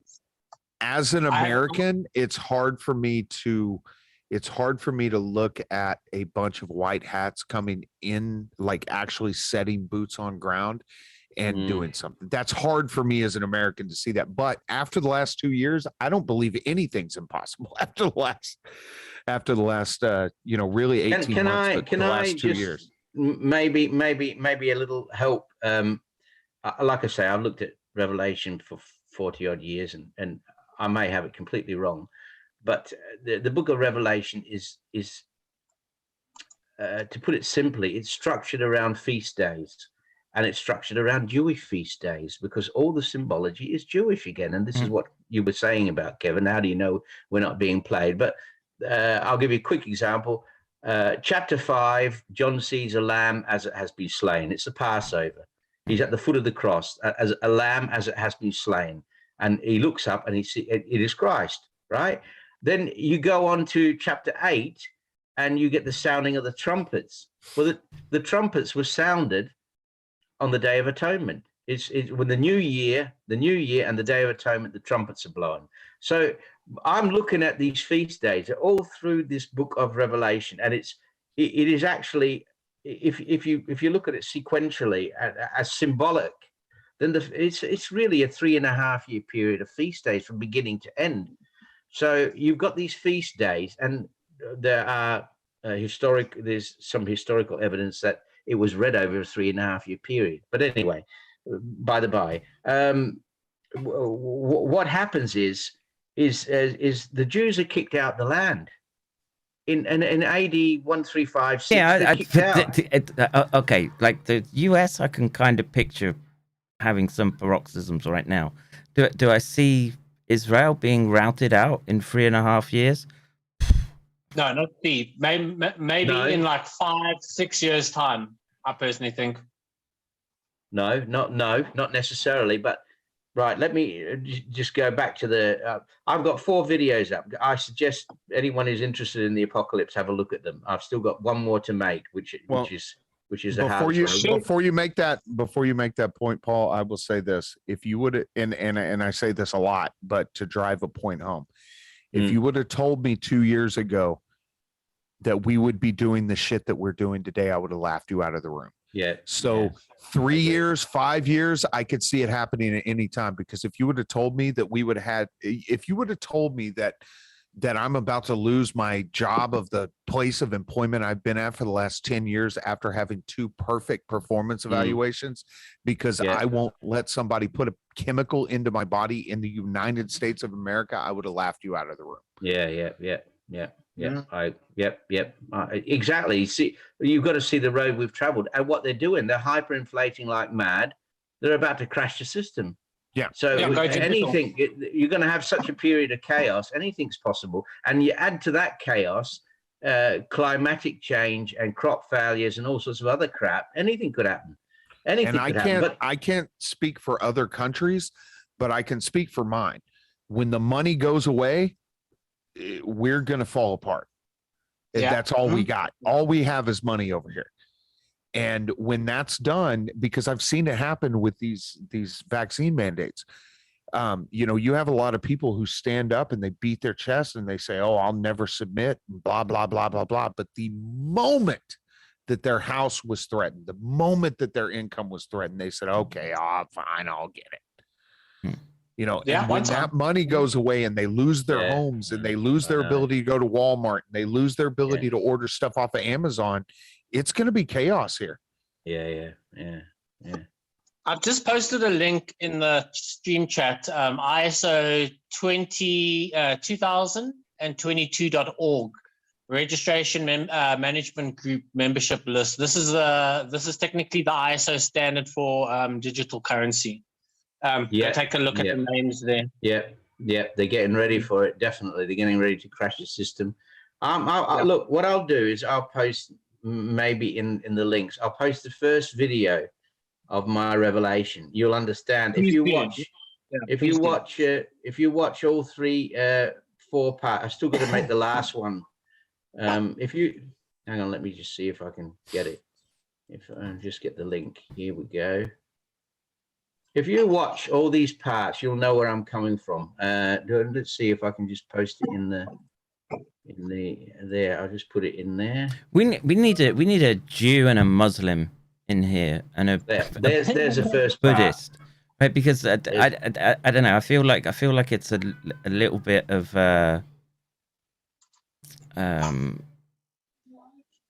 not circular firing squad, but it's the metaphysical scope is unidirectional right now because culturally we're all from Christian cultures and backgrounds. Well, we're dealing with our own confirmation bias, and we're dealing with our own religious backgrounds and understanding of scripture, and that's fair enough to say that. I mean, you bring other people in, a Muslim or a Jew, you're going to get completely different insight into it. But there's nothing you can say or do to me that's going to pull me off of Jesus. Period. I mean, I will agree with you that there's a certain amount of confirmation bias because there is no end game that doesn't involve Christ to me. I agree. But I'm going back to Revelation again. I've got to do because I spent 40 years in the apocalypse. I posted a link to the first video. But what I'm saying is that the book has got all these feast days in it and the Jewish feast days and the Trump. What got me was it says that the Jews are going to be thrown out. We're told in the Old Testament, we're told they will be rejected out the land. Paul says they would be rejected. And that we're told the times of the Gentiles would come, the times of the Gentiles. Now, we've had 2,000 years nearly of the times of the Gentiles, and that's come to an end. When did it come to an end? And the question is, when does a prophetic clock start ticking? Because Revelation, depending on how you look at it, you can say it either started when it was given, and it describes all of history from AD, whenever it was given, AD 96, most people say. You can say, does it describe all of human history from AD 96 up to the present? That's what a lot of people will tell you. They'll tell you it's continuous historic. Other people will tell you, well, it's all in the past. It's preterist. It was all fulfilled. And you say, well, that's not possible because it talks about God's kingdom on earth and blah, blah, blah. It can't have all been fulfilled in the past. Others say, it's all in the future. It hasn't even started yet. It's all futurist. And then there's a fourth group of people that say, well, it's all spiritual. It's not meant to be taken literally or anything else. It's just imagery. It's all spiritual, blah, blah, blah. And the question is, and then there's my group of people, which is, I'm sorry, when is the rapture happening again? Because that's all I care about. Yeah, exactly. But what is it before or after? Because I really want it to be before. What I looked at was the structure, and the structure is all Jewish feast days.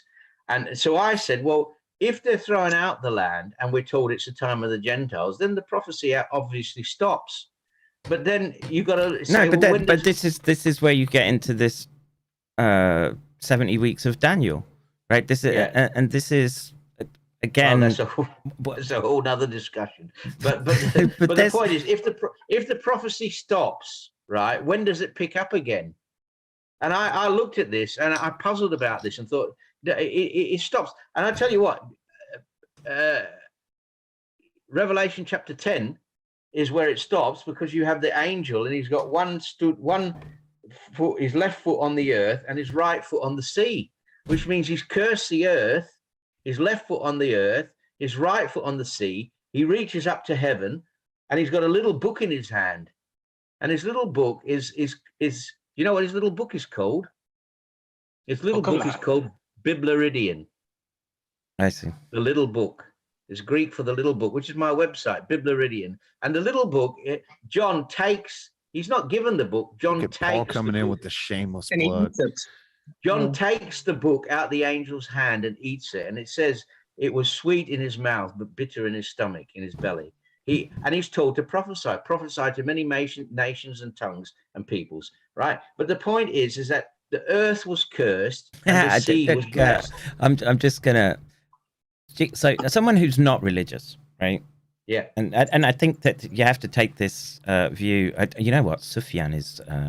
Bet he could argue this right now. But he's saying, as a non-religious individual, to someone, you know, atheistic materialist, you know, however you want to, but they're not touch, what I can feel. They're not bound by this eschatology that we're working through. Well, he says it sounds like we're arguing over children's stories. Yeah. Right. Fair enough. Or the spaghetti monster in the sky. Don't forget him. The fairy. Right. And so this in the caves when they're hiding, when the interplanetary plasma starts striking the Earth. Right. Let's say that's something that there's a lot of geographical evidence for, and okay, it happens quickly, and it's civilization ending. Well, those people that are left that are in the caves have got to tell their children something, and again, so this brings me round again to, and it's that Kevin McDonald was very much along my line of thinking, which is which is the like a zombie attack. Yeah. So with my daughter, but like Kevin has Tourette's. But there's a. She makes me forget what. I understand. I understand where you're coming from. Yeah, it's the evolutionary. I debate atheistic, materialistic. I've talked before, and the point is that you can't make someone believe. They can think everything's a fairy story, and what you're saying is, people can write petroglyphs and make up stories, survival stories that that bring meaning to life when they've survived a catastrophe, blah blah blah. But going back, I want to go back to what I was saying again, because what I'm saying is the Jews got cast out. It was in the Old Testament. It happened twice. It was forecast in the Old Testament. Paul says God's provoked you to jealousy. The times of the Gentiles have come. Then you get in chapter 10, you get this angel. The Jews are the left foot is on the earth, the right foot is on the sea, which represents the Gentiles, and I can show that from Scripture. So that it's saying basically the gospel message is now going to the Gentiles. It's the times of the Gentiles, and then you say, well, when does the times of the Gentiles end? And the point is that the next pickup of this is that's chapter 10, which is interrupts, but it talks about the blowing of the trumpets. And the blowing of the trumpets are on the Day of Atonement. the Day of Atonement. And so I was looking, saying, well, when does this pick up? 2,000 years. Did it pick up in 1948 when they returned to the land? Did it pick up in 1967 when they captured Jerusalem? Is this just confirmation bias? What am I looking at? And then it struck me. It struck me because I found the pattern in the 1st century, and I reapplied it to what's happening now, and it was 1973, because the Jews were attacked on the Day of Atonement. On their holiest day, when they blow the atonement trumpets, they were attacked. And you trace that every 7 years, you get to the 5th trumpet, which is the first woe. And what does that say? It says, the abyss was opened, and the smoke of the abyss darkened the sun. And what happened in 2001? Because you go 7 years from 73, 2001, 9/11. 9/11. The smoke of the abyss darkened the sky. Now, you can say, well, this is all just confirmation bias, right? But it didn't darken all the sky. Yeah. We saw the sunshine, yeah. No, it didn't. It didn't. But what it did was it heralded, it was the start of a new era. It was the start of an era. It was the start of the complete balkanization of the Middle East. It was all planned. It was all done that way. They dismantled the Middle East. They brought in the Patriot Act. This was the start of the fall of America, and using America to destroy the Middle East, to balkanize it for their thing. So this is the beast being unleashed. It's in stages, and it started, for me, it's very significant that it started in 1973 on the Day of Atonement, because they call it the Yom Kippur War, the Day of Atonement War. And I'll tell you why that's important, because the Day of Atonement is a day when the nation asks God for forgiveness.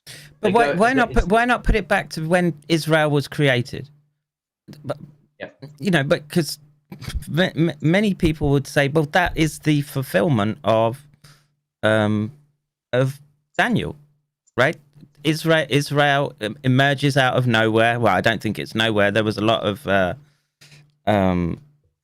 look. Israel was subversion and jiggering and jaggering going on to 100 years after that. Look, and this is not coincidence either. 1848, the Communist Manifesto was written, and 1948, Israel was established. Exactly 100 years later, and that is no coincidence. That is no coincidence. There's 100 years between the writing of the Communist Manifesto and the state of Israel. And we're literally 100 years away from the establishment of Bolshevism in the Soviet, or the start of the Soviet era. So why aren't we in for another 100 years of the totalitarianism of this medical tyranny? Because it's not going to last. We're headed now. Because Semper just said people that would puff up their chest and said that they're not going to break me fold at the first bit of pressure. Exactly. But there's going to be a percentage, and it's probably going to be in the 10 to 13% of people who are just going to cross their arms and say no. And so when we talk about whether we talk about they're using the New Testament as subversion, or whether the New Testament is legitimate and stuff like that, we can look at it. The sole reason I'm crossing my arms and saying no is because of Christ. And if I were an enemy and I wanted to eliminate that, I would not create a book and put a book out there that would give someone the ability to interpret off that book, the ability to cross my arms and tell you no when you try to put a plan in place. And, when you start looking at people like Ben Shapiro and stuff like that are emerging, they're putting out there this notion of Judeo-Christian. They're no longer trying to subvert Christianity. They're trying to co-opt Christianity. Yes, exactly. Yeah, but look, part of the discussion that we just had earlier. The real question, Kevin, you're asking Paul the wrong question. The real question, Paul, is this: when the hell do I get out of here? That's the question. Well, I'm just going to see if I can get. When is some flash of light going to happen, and I'm just not going to be here anymore? Tell me that's real, and tell me when that's going to happen. And it's all very real, but there is a contingent of people that have to witness. And yeah, but that's the remnant. But that remnant is people who aren't saved currently. Witnessing always comes at a price. When do I get to Witnessing always comes. I've already witnessed. I've witnessed with my life. I've been on the hill for a very long time. Check out. When do I get out of here? Your why do you think you're going to get out of here so easily? Exactly. Like if we go look at the New Testament, all the apostles died horrible deaths. Yeah, and this is my point why did as well. You decide to start talking right now? I'm asking Paul when I get out of here. I agree. I agree with Virgil completely. The witnessing, the way of checking out for the first century was they're all killed. Well, great. I've got 3 years worth of streams that people can watch after I'm gone. So when do I get out of here, Paul? Well, I mean, if you got to quit the stream, dude. I know you're up late. Whenever you stand up to the beast and he runs out of patience, you'll be out of here. No, I want there to be a flash of light and my clothes just drop to the floor like the movies. That's what That's not going to happen.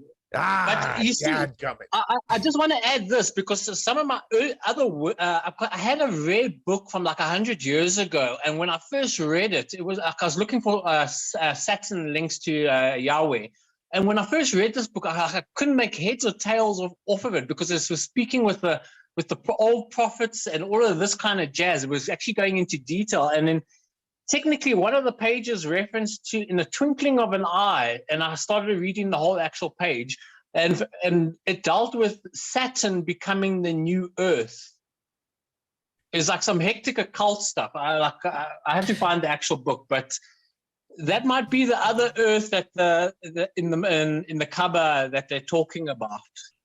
It's weird.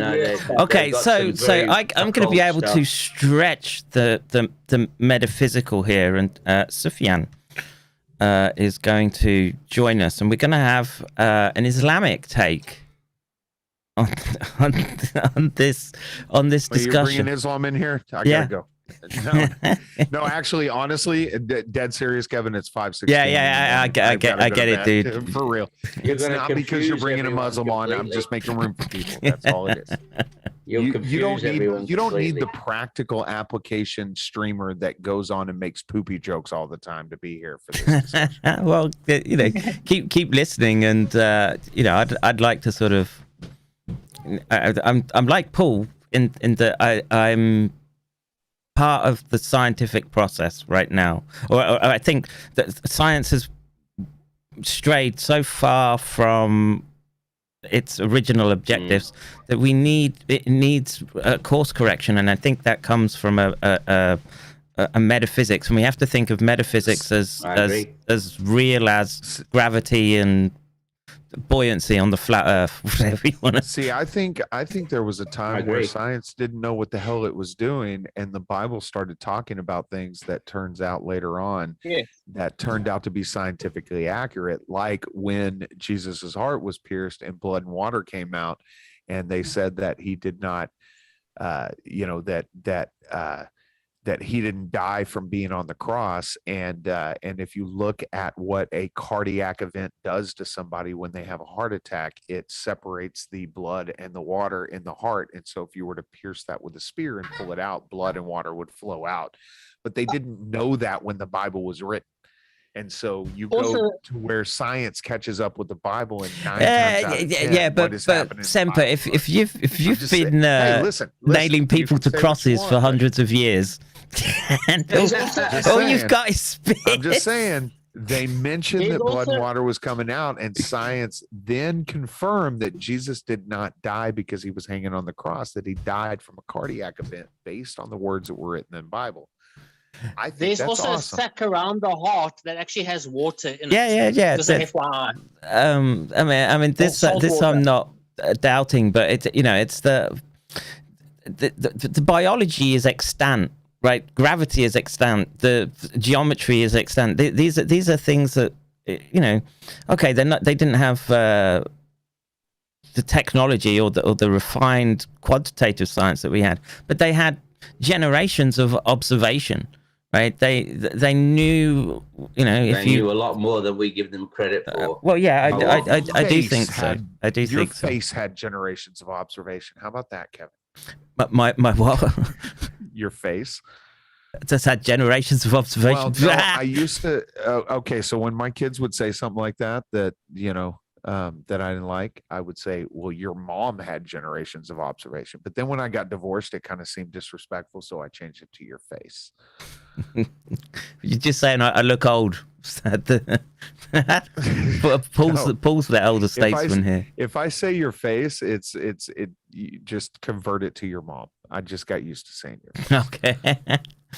Mom jokes now. How like, dare you, sir? You're lying to me, Dad. And I'd be like, your mom is lying. And then once I got a divorce, it kind of sounded disrespectful. So I changed it to your face is stupid. Okay, so your mom is stupid was not a good thing. I'll play. I know you want to dip off, but well, I mean, I don't want to. It's just 5:20. Yeah, I know, dude. In the morning. But now we've got in 40 minutes. I've been up for 24 hours. We've got Islam in the house, so I don't know if Sufyan can. Is he able to connect? Jesus was our prophet. Let's go. Sufyan, could you hear us? How's your sound quality? Are you there, dude? His mic is not on. It is, I think. I can see it. It says. Can you hear me now? Yes. There he is. Boom. Can. Assalamu alaikum. Assalamu alaikum. What's up, Sufyan? So, we've had a long, intense discussion that I got to try and compress it down to a paragraph. That so I came forward with the premise that are we looking at the end times playing out in front of us? Okay, and if so, how can we be sure?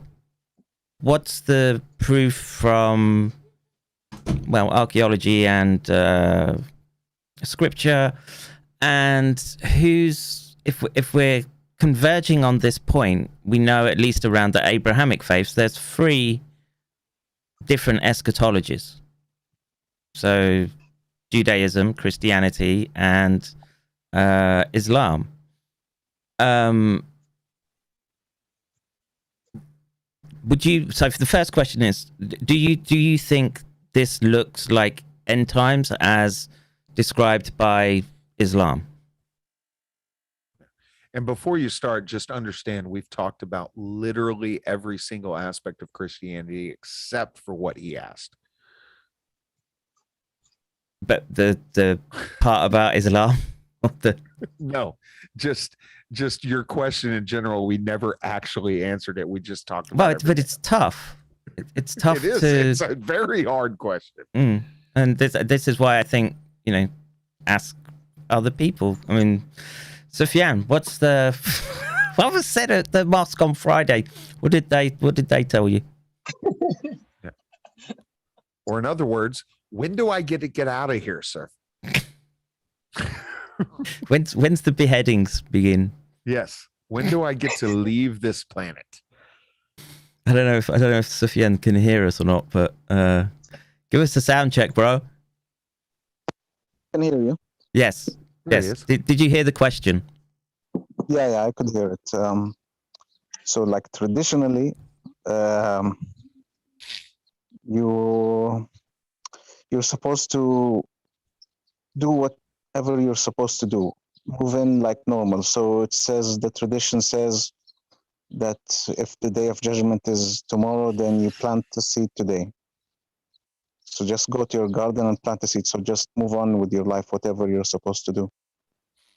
Which is sort of congruent with the Christian. You'll never know the time of the day or exactly. night when it comes. It comes. When the Mongols, when they invaded everywhere, they virtually decimated Baghdad, Iraq.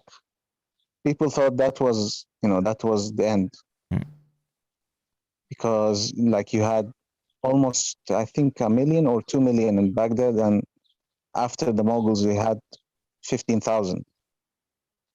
So people thought that was the end. So, so this plays into what I've been trying to kind of argue is that if there's an element of sneaky, let's blame the Jew right now, but they've managed to maintain a written and oral tradition that perhaps there's a cyclical component to life on Earth, right? So yeah, this is a part that I didn't put in the beginning of the introduction for you. That there's a Paul's premise is that there are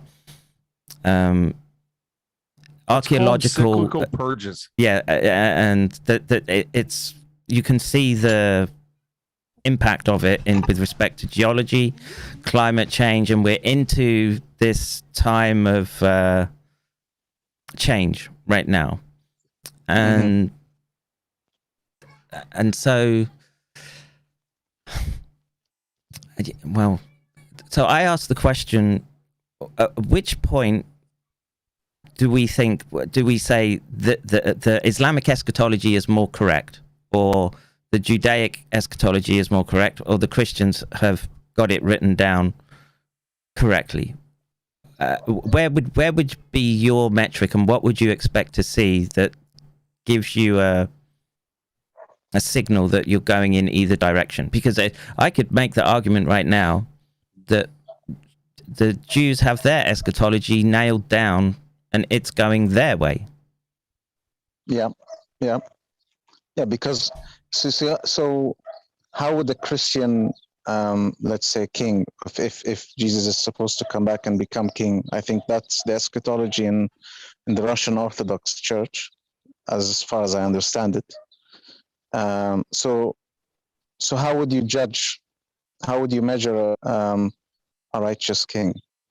So if you read in the Jewish text, then you know there's no ethics, essentially. If you get to kill all the pagans, women, children, whatever, kill the animals, we know the text, what it says. So how would the Christian righteous king act?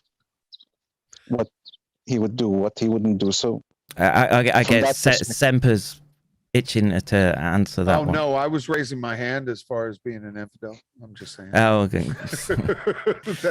I'm the mongrel that needs to go.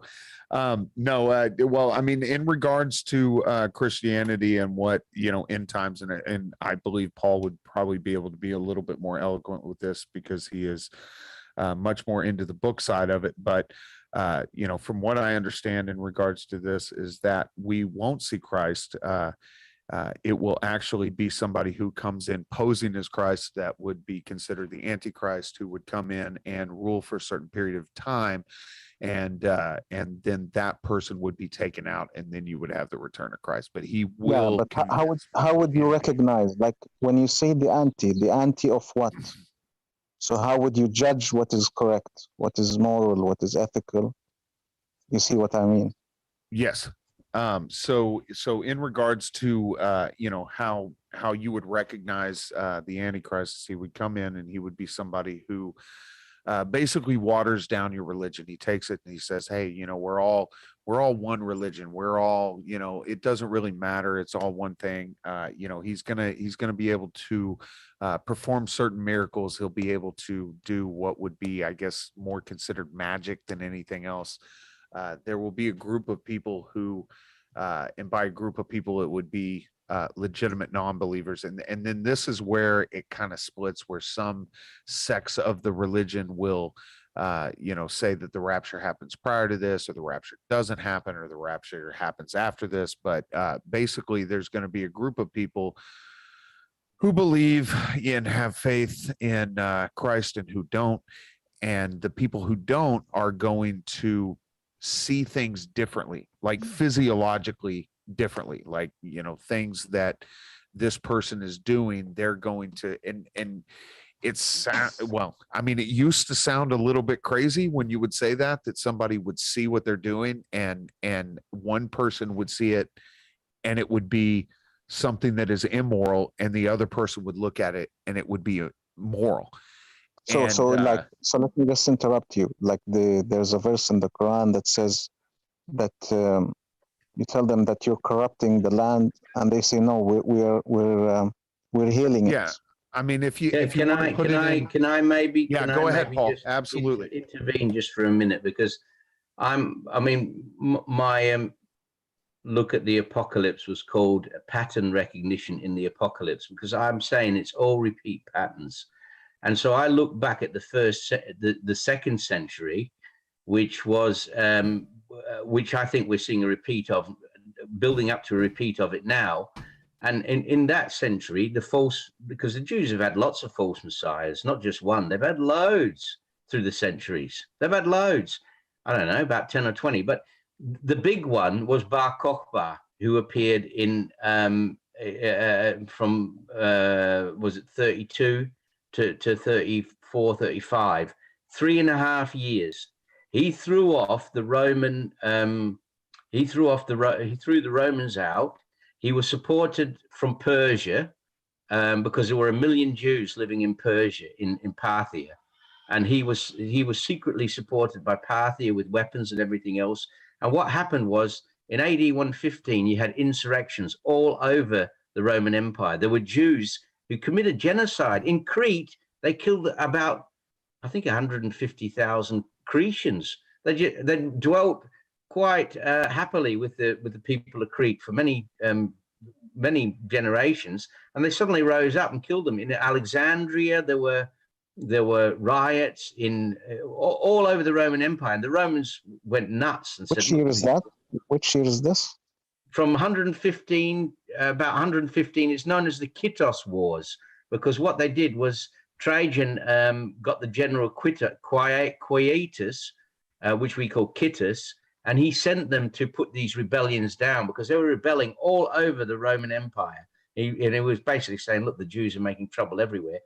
But the reason why this happened, this rebellion happened, was because in, I think, 117, Trajan had gone up the Euphrates, because the barrier between the Roman Empire and the Parthian Empire was the Euphrates.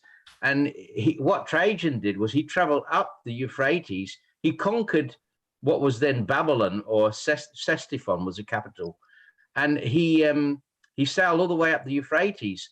And the Parthians or Persians were crapping themselves, because the Euphrates had always been the border between the Roman Empire, and they really put the pressure on. And eventually Trajan left, and the year after he died, and he was replaced by Hadrian. But the point being is that the Jews had lived comfortably in Persia. There were 1 million Jews living in Persia at the time, and they had all their Jewish law schools there, the yeshivas, and they were more or less autonomous. And they thought, well, they saw their safe space being invaded, and they thought, we can't have this. So they supported rebellions throughout the Roman Empire, in Crete, the rebellions broke out everywhere, Alexandria, in Antioch, all over the place. There were rebellions, and the Romans were going nuts, and they sent this general Quietus to put down, which is known as the Kittos Wars, to put down these rebellions. But then after that, secretly, this was building up to the final rebellion, which was Bar Kokhba, the false messiah. Now here it gets interesting, because he kicked the Romans out, and for 3.5 years he ruled Jerusalem. 3.5 years, and the book of Revelation talks about a period of 3.5 years, or 42 months. So he ruled Jerusalem for 42 months, 3.5 years. He took the Roman coins and overstruck them with his. He used the Roman coins, and he overstruck them and made his own coinage. And on those coins, he put things like the first year of the liberation of Jerusalem, the second year of the freedom of Jerusalem. And you couldn't buy or sell, if you were a Christian, without acknowledging that Bar Kokhba, he was renamed, his original name was Bar Koziba, and he was renamed Bar Kokhba, Simeon Bar Kokhba, the son of a star, after the prophecy in Numbers 24:17. So the Jews were saying he's the Messiah. he was acknowledged by the chief rabbi of the day, Rabbi Akiva, as being the Messiah. So as a Christian, you couldn't buy or sell unless you used his coinage. On one of his coins, he depicts his star above the temple. So he didn't rebuild the temple, but he must have reinstituted some sort of sacrificial worship in Jerusalem. And for 3.5 years, he held Jerusalem. And Hadrian was pissed off. And he said, right, that's it. And he called 13 legions in. He called from as far away as Britain, where Hadrian's wall was being built. He called his general Servius back from Britain. And he called all his legions back, even from the Euphrates. And they came and they absolutely slaughtered Bar Kokhba. And he fled from Jerusalem to the fortress in Beitar. And eventually they fell. And what you forget is there were 24,000 Torah students fought. They came from Parthia. They came across from Parthia to Palestine to fight in the battles against the Romans. And when the Romans took the fortress of Beitar, because he'd fled from Jerusalem to Beitar, when they took Beitar, they wrapped the Torah students in their scrolls and set them on fire. That's how pissed off the Romans were with them. There were about 500,000 Jews slaughtered, 500,000, which was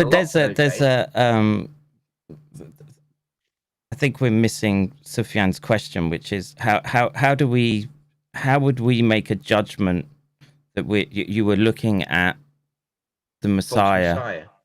Yeah. I mean, well, from my I can only answer. He changed it to the Antichrist. I can only answer as a Christian, and as a Christian, the pattern was set: 3.5 years. You couldn't buy or sell unless you used his coins. You had to worship him as the Messiah. He used force. He was arrogant. He challenged the Romans, and he was successful for 3.5 years. And then the Jews got hammered, and they got thrown out the land for 2,000 years. Now the Zionists still hold Bar Kokhba in great regard. Look at his military prowess. Look, here's a Jew fighting the Goy. But they don't say that it's because of Bar Kokhba that they were expelled from the land for 2,000 years. Because Hadrian, he just said, right, that's it. You're banned from entering Jerusalem. You're banned from entering Jerusalem. And he sold them into slavery, and he got rid of them. That was the end of the nation state of Israel. But the point is, that's the problem. You see, there was no expulsion, okay, and this is something that the Israeli archaeologists, concluded. Now this is consensus in archaeology. The Romans never expelled anyone. Okay, that was something that the Assyrians, but it was not a Roman practice. So as far as I know, the last time I read this stuff, they had this Judea, which is like a small part of the West Bank. It's a tiny, tiny little place. So what happened was these people moved to the north of the Galilee, so southern Lebanon. So no one moved out, no one left. So, but this is they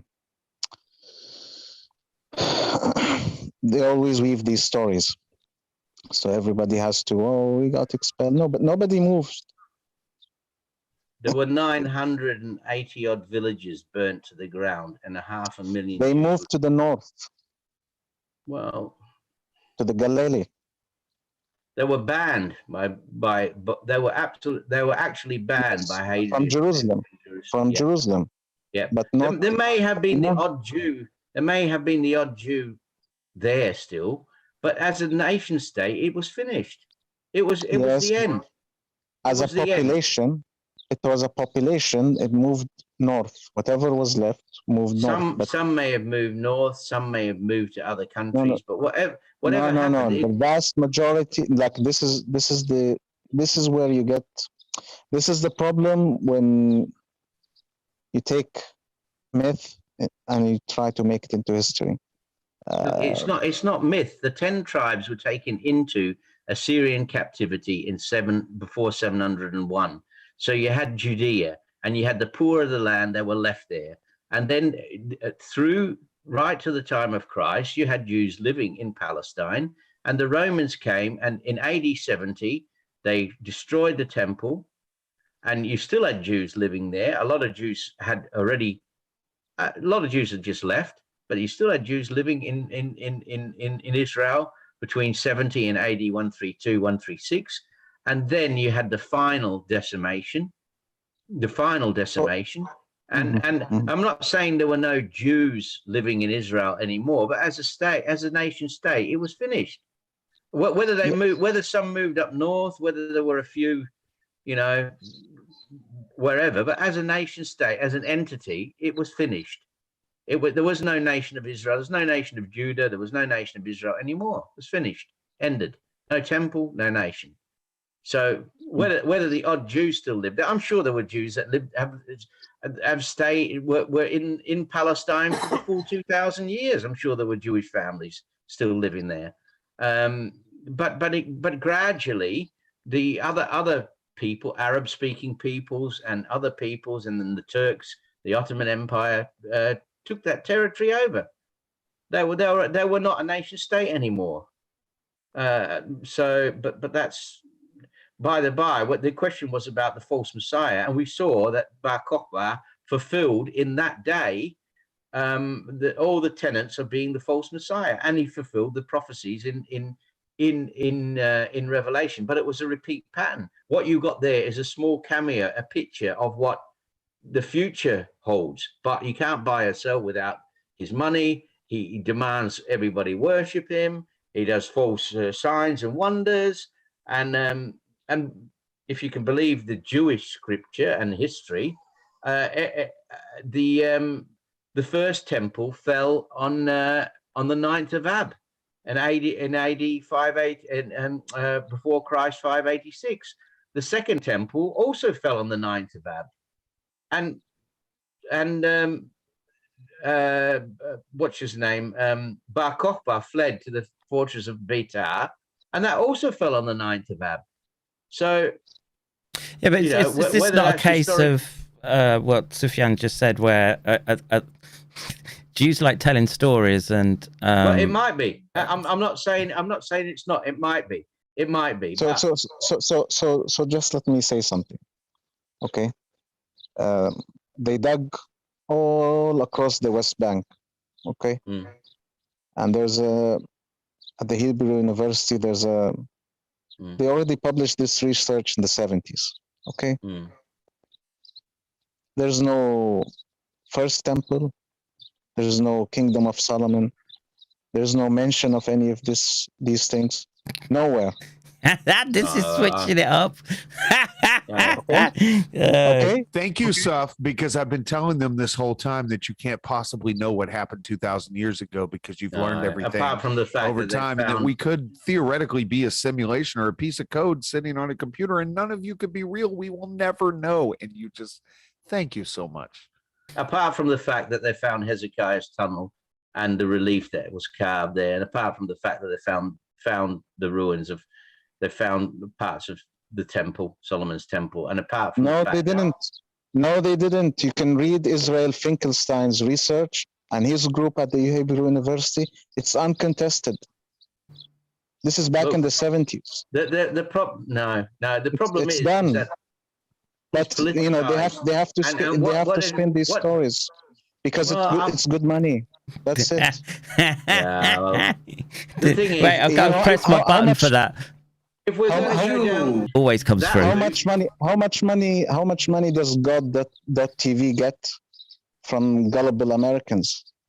It was never going to be in Texas or in Australia. Did you say how much? Where you milk. Did you say how much Israel gets from pathetic Americans? It's $3.5 billion a year. No. There's a TV channel called God.TV. I don't know it. I don't know. But I'm saying it is, if you're going to go down that route, then they were never in the land at all. Is that what you're saying? Whose stories are these? This is the question. who weave these So, stories. so basically, this is So just 500 BC, the competition was between the Persians and the Egyptians. The Persians needed a forward base to move into Egypt. So where do they put that? In the hills. look. You can't do this to me because I know the Assyrian records, and I know the Babylonian records. So they were I'm there. not saying I mean, I'm not saying they didn't exist, or you know. No. Wait. This has been politicized by the Palestinians to say they were never there, and they were there, and they have a history. Who's there? And there is an archaeology, and they were there.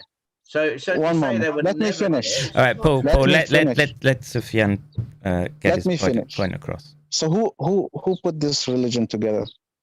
So a religion that hates Egypt, very intensely hates Egypt for no good reason. it doesn't The ancient hate Egypt. Egyptians were. It Yes. doesn't hate Egypt. The tribe of Ephraim is half Egyptian. The whole Bible is about destroying Egypt, punishing Egypt, flooding Egypt, bloodying Egypt. All of Shall this. I give you the quote out of Isaiah Shall I give you the quote out of Isaiah where God says, "Egypt, my people," and Assyria? Shall I give you that quote where God who talks about Egypt and Assyria being His people? Yeah, I think you just don't know. The Bible was pretty saying. clear, though, Paul, that the Egyptians enslaved Israel. I mean, that's at least that's but what's in allegedly. the Old Testament. Yes, Allegedly, yes, but the tribe of Ephraim is half Egyptian, and God. I mean, in all fairness, stuff.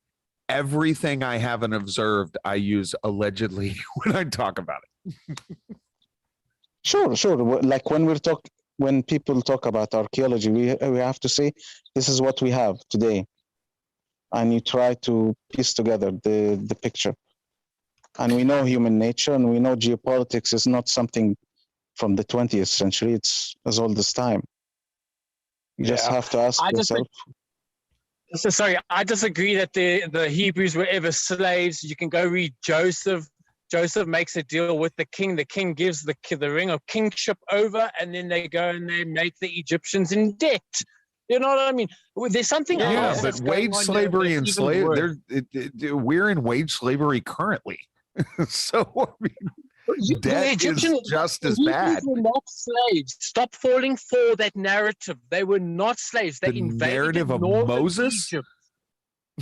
Yes, they invaded. The Hyksos invaded. The Hyksos are these people. Okay. Well, that's an assumption. No, that's not an assumption anymore. It really isn't. You should go read Mythos, and he actually states it. I have. You can go. Seen this theory before. When this is what he states. He states the Hyksos went and created Jerusalem in a place called Judea. Guys, come on. And then we can do like, even with that land of the Shuha, or Shuhu, however you pronounce it, we have two different groups coming into Egypt as an invading force, okay? At first they're minorities, and then they start gaining traction and taking over the holy temples and things like that. I don't know. I'm with Sufyan on this, where I see it a little bit different, that who are these people really? Because I can go read a lot of the Old Testament where it says, Jacob grabbed the hill. Like the whole Old Testament to me is like a book for cheating, for stealing. If I think it's morally right to go steal, that's what Jacob's name means. It means the deceiver. That's what he did. He deceived. Gents, I'm just gonna. He wanted to cheat his way into. But I agree with you on that. But now, don't we see how this is? So sorry, I thought I lost the connection. But you know what I mean? We've taken, and a lot of Christians, when you go speak to Christians, was Jacob a good person or a bad person? A lot of them will say he was blessed. Now, to me, the real creator, our heavenly Father, he doesn't do that style. You know what I mean? Why would he go and lift up these liars, these deceivers, these thieves, and then, you know what I mean? And then bless them supposedly. It's a whole bunch of just little contradictions that just don't add up properly, especially if you're dealing with such a omnipresent God that is so good and so he just loves everyone. But why these other people that go and claim the book and then they go and they do totally the opposites? You know what I mean? No, that's interesting. But I just wanted to say one thing before I talk about what you've just said there. The quote I was referring to was Isaiah 19, verse 25, where the Lord of hosts shall bless, saying, "Blessed be Egypt, my people, and Assyria, the work of mine hands, and Israel, mine inheritance." So it's basically saying, and that's the Old Testament prophet saying, the people of Egypt are blessed, and Assyria is the work of my hands. Where does it say that the name of Israel is cursed? And that I should call you by a new name? Amos 5. Amos 5, it clearly states Israel was cursed. Yeah, the name. And so there's a new name. So what's the new name? Christians, they think they're the new name, so they're the new Israel. Well, in all fairness, Christians believe that they're the fulfillment of the law. No, I shall call you by a new name. Christ is the fulfillment of the law. I think where do you get that from? Please tell me. That's in the New Testament. I forget which. I'm on my phone now. I can't. He's not talking to the Jews there. He's talking to He's talking to Christians, because that's the book of Revelation. Yeah. He's saying there'll be a stone with a new name written, a name that no man knoweth. And also in chapter 3, I will write upon him the name of my God, the name of the city of my God, which is New Jerusalem, and I will write upon him my new name. But the point is that was addressed to Christians. But many Jews will be Christians. Many of the first Christians were Jews. And especially in the first century. So there's no distinction there. There's just believing Jews and unbelieving Jews. But the point is that Jacob was from the very beginning. But the name is cursed, no? No. The name Israel is cursed. No, it isn't. Israel means God rules. God will rule. And this is the lesson that Jacob had to learn. Jacob had to learn the lesson that he couldn't obtain the promise by cheating and lying and stealing. He made a deal with God. He saw a vision in Bethel when he fell asleep. He saw a ladder going up to heaven, and he made a deal with God and said, if you bring me back to this place and you do this for me and you do that for me, then you will be my God. But it doesn't work like that. You don't make it. It's a Kate Bush song, make a deal with God. You don't make a deal with God. That's not how it works. You don't say, if you do this and you do that and you do the other for me, then you'll be my God. Otherwise not. You don't do that. So what happened? Why don't just learn from the ancient Egyptians? They had better than this.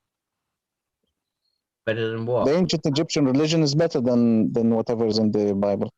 Well, why don't you worship what the ancient Egyptians worship then?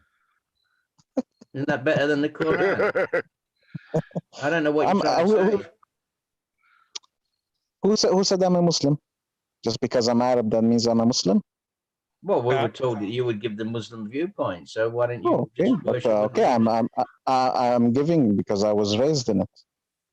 Yeah, but we're saying, why don't you worship what the Egyptians worship, or anybody else? I mean, the point is that Jacob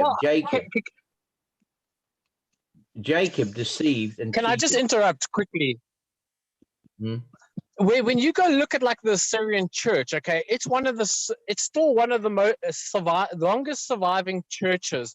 And I normally ask myself, if people are converting to modern day Christianity, why don't they go look and convert to that church? It's older than the Catholic Church. It's older than majority of all the Orthodox Church, but they don't bother going down that route.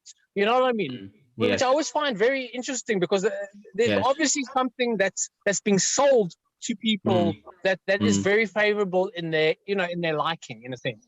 Exactly. There's no money without Jerusalem. That's why they weren't going to build a new Israel in Texas or in Western Australia. No, this is where the money is. This is where the symbolism. You leave Texas out of this, sir. Oh, they have the idea. When Texas They have the idea. secedes, then we'll like Texas a little bit more. Texas needs to secede from the corrupted the United States. Hey, I agree with you on that, but you leave Texas out of this, sir. Going back to the story of Jacob, whose name means the deceiver, the trickster, right? The grabber of the heel. he wanted the blessing so bad, and he wanted it in his own right, and he did whatever he could to get it, and which was cheating, lying, and stealing. And he had to learn. Towards the end of his life, he was confronted. We have the story of him wrestling God, wrestling the angel of God. In fact, he didn't know what he was wrestling because it was dark. It was nighttime, and he thought it was his brother, because his brother was coming to get him, because his brother was absolutely sick of him. So he stood there on the banks of the Jabbok River, and he's wrestling at night as the sun's going down. He's wrestling, and he wrestles the angel to a halt, but at that point, the angel won't let him go, and he says, "Let me go." And the angel touches his thigh, and it shrinks, and he's crippled. This is the story. So, and we're told in the book of Hosea, we're told that he wept and made supplication. It says he overcame, and the Jews read this as though he overcame the angel. Oh, look, he wrestled God to a halt. Jacob wrestled God to a halt. Look at him. He was a righteous man and a good man, and he wrestled the angel of God to a halt. But if you read the Isaiah, it doesn't mean, when it says he strove with God, it means he fought God, but he didn't overcome. What he overcame was his old nature, because it says he wept and made supplication. So he was basically in tears. And the angel absolutely couldn't, he was that strong, was Jacob. He was that strong, almost supernaturally strong, that the angel had to use his powers to cripple Jacob. Because he wouldn't Jacob wouldn't let him go, so and wanted the blessing, and the angel wouldn't, and he wouldn't let the angel go. So the angel touched him on the thigh and shrank it. And this is the nation of Israel right now. They think that they can build this beast system, which will see them rule the world and everyone worship them. And they've used deception and lies and everything in the book, like Jacob, to get their way. Right, and they're about to confront their maker, and he's going to wrestle them to a halt, and they will not win this. And that's the story. That's what you take away from the story of Jacob. He wanted the right things, he went about it the wrong way. He thought he could do it. It doesn't because like when you go into like Islamic eschatology, you have the black flags. Okay, so that's supposedly meant to be someone, a general from Afghan, so somewhere in around that region there, that now brings together people under the banner of the black flags, where they actually invade, with the help of Turkey, Israel from the north. I'm not in front of my computer, so I can't get the proper verses. I'm just sitting outside in the shopping mall parking lot waiting for my lady. Oh no, it's not a verse. It's not a verse. It's a tradition or a hadith. Yeah. So it's a hadith. The hadith says. It's a hadith. I know. It is a hadith, okay. But in the actual Bible, there are certain verses that relate to it. That technically link to it, so where there's a few nations like the Moabs and a few other nations that don't go, like I think also Yemen, that don't go and actually join in this coalition. And same with Egypt, they don't join in on this coalition with Turkey, where this invasion comes. Shall I give a quick take on what I think? I think the number 10 is very important, because in Genesis 15. Abraham is given a promise because he believes God. God gives Abraham a promise, makes a covenant with Abraham, cuts a covenant, and it gives Abraham a promise. And he says, "You're basically your descendants are going to inherit this land." And then he says, "But first they're going to go down to Egypt. They'll be captive for so many years, and they're going to come out. They'll inherit this land. Blah blah blah blah, and whatever." But right at the end of that chapter, it names 10 different ethnic tribes that were living in the land at the time. The Kenizzites, the Canaanites, the Jerizzites, whatever. It names 10 of them. 10 tribes that were living, and Abraham's told you're going to inherit this land. Then you jump to the book of Revelation, and you get the great harlot who seduced all the kings of the earth, and she sat there and she seduced them all, and it says the 10 kings, 10 again, the number 10, the 10 kings give her their crowns for an hour, for 1 hour.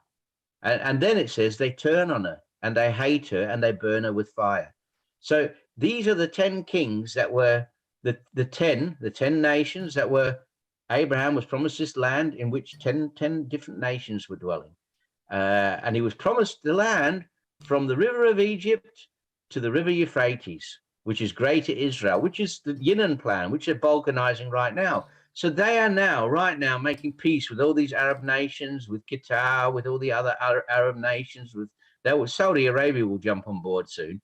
They're trying to build this Greater Israel, and the point is that what Scripture is telling us, at some point, they'll cede their power and whatever to her for a time, for an hour, and then eventually they'll all turn around and they will smash her.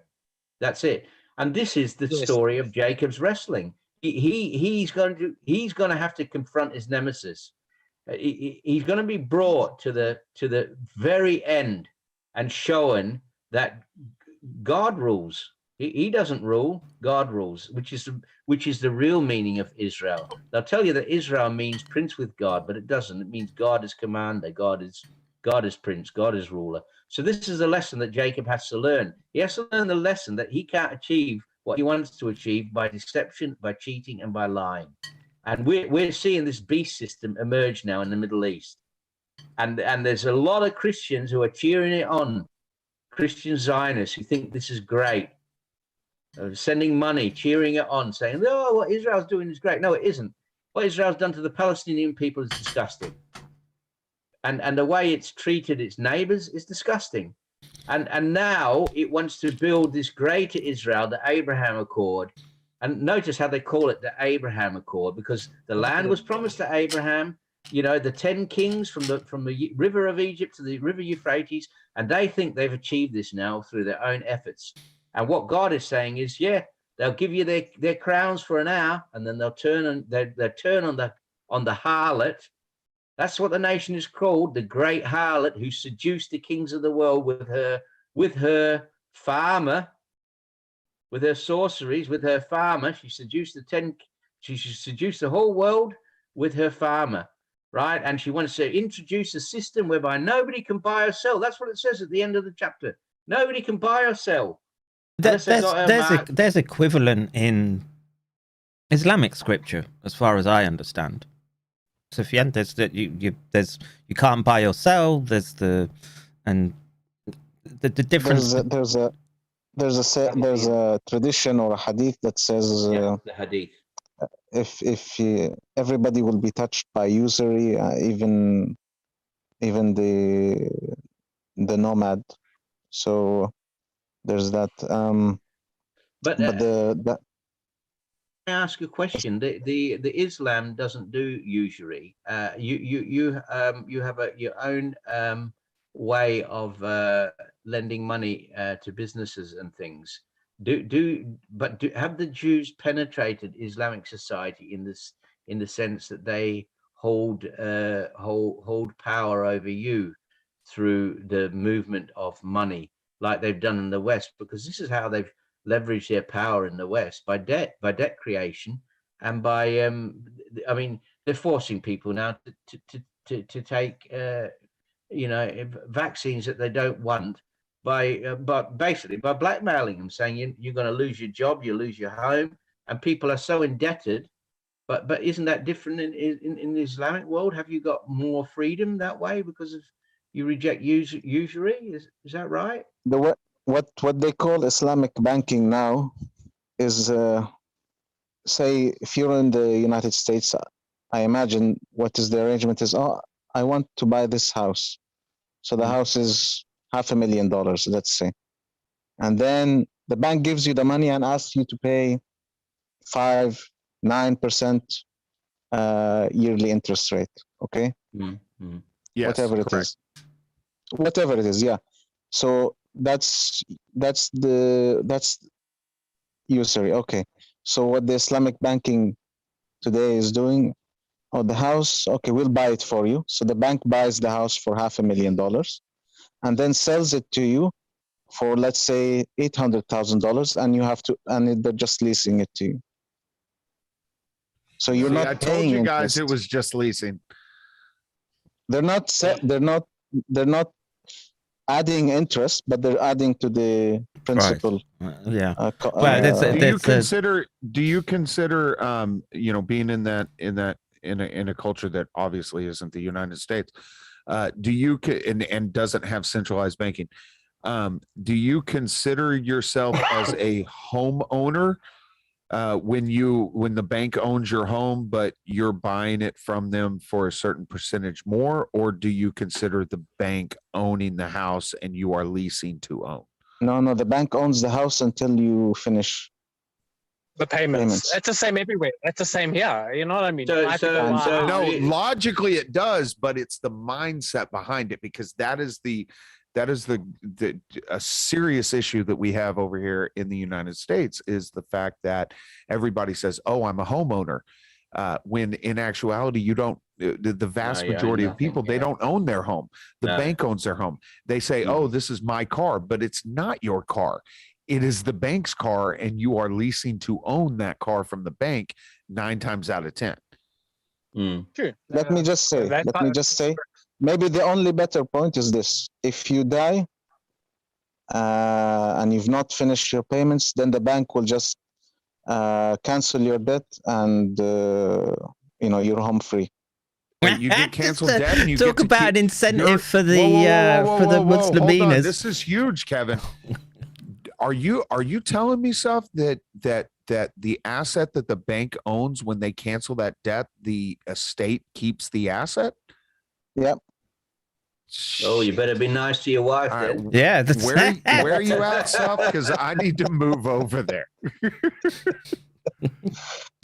So this for Western people, this is a big issue, because we've allowed these Jewish motherfuckers to fucking infiltrate all of our cultures, and they go and they fucking enslave us with usury and fucking whatnot. And this is the same here. The Jew. It's just biggest bunch of bullshit. And to me, this is not biblical or anything. You know what I mean? I can go talk to an accountant that's recently got his degree, and he doesn't even know what usury is, because they're not taught it. Well, and the crazy thing, Borgel, is that it's been accepted. It's just been accepted across the board. And granted, it's a very select group of people that run the government of said place, and then the people who own all of the organizations that do the subversion. But it's wild how having to make that distinction of you don't own that, that's the level of subversion that it's gotten to, is all the way down to the point where somebody who takes a loan out on a home will walk around and tell everybody, "I am a homeowner," and it's like, but you're not. If you miss enough payments, and they kick your ass out of there. Well, look, it's the greatest trick. It's the greatest trick ever, because money can't exist without debt. Money is actually, without debt creation, money doesn't exist. So we live in a debt creation system. And the problem is to keep it going, they've had to create more and more debt. And they've created so much bigger mountains of debt with these derivative mountains and everything else they've done, that it's just not, it can never be resolved. But what they're doing is they're sucking out. I believe they know what's coming, and they're sucking out. Yeah. So this comes down to my original point again. Who's winning? They're winning. They're winning. They're winning. Of course they are. They're winning. Well, So and the thing is in regard to New Testament prophecy,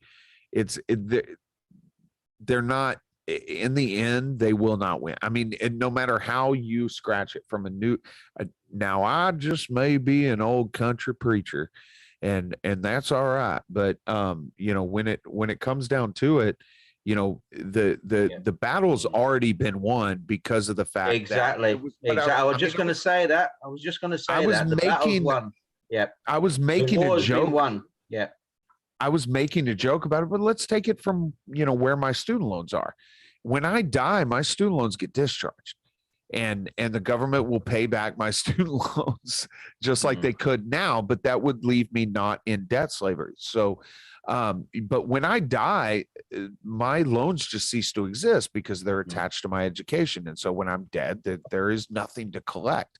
And so at the end of the day, I've already beat that debt, not because I'm not under wage slavery under that debt, but because it will not pass on to my children, you know? And so, and that's kind of the way that I see, you know, once I die, that's my end game.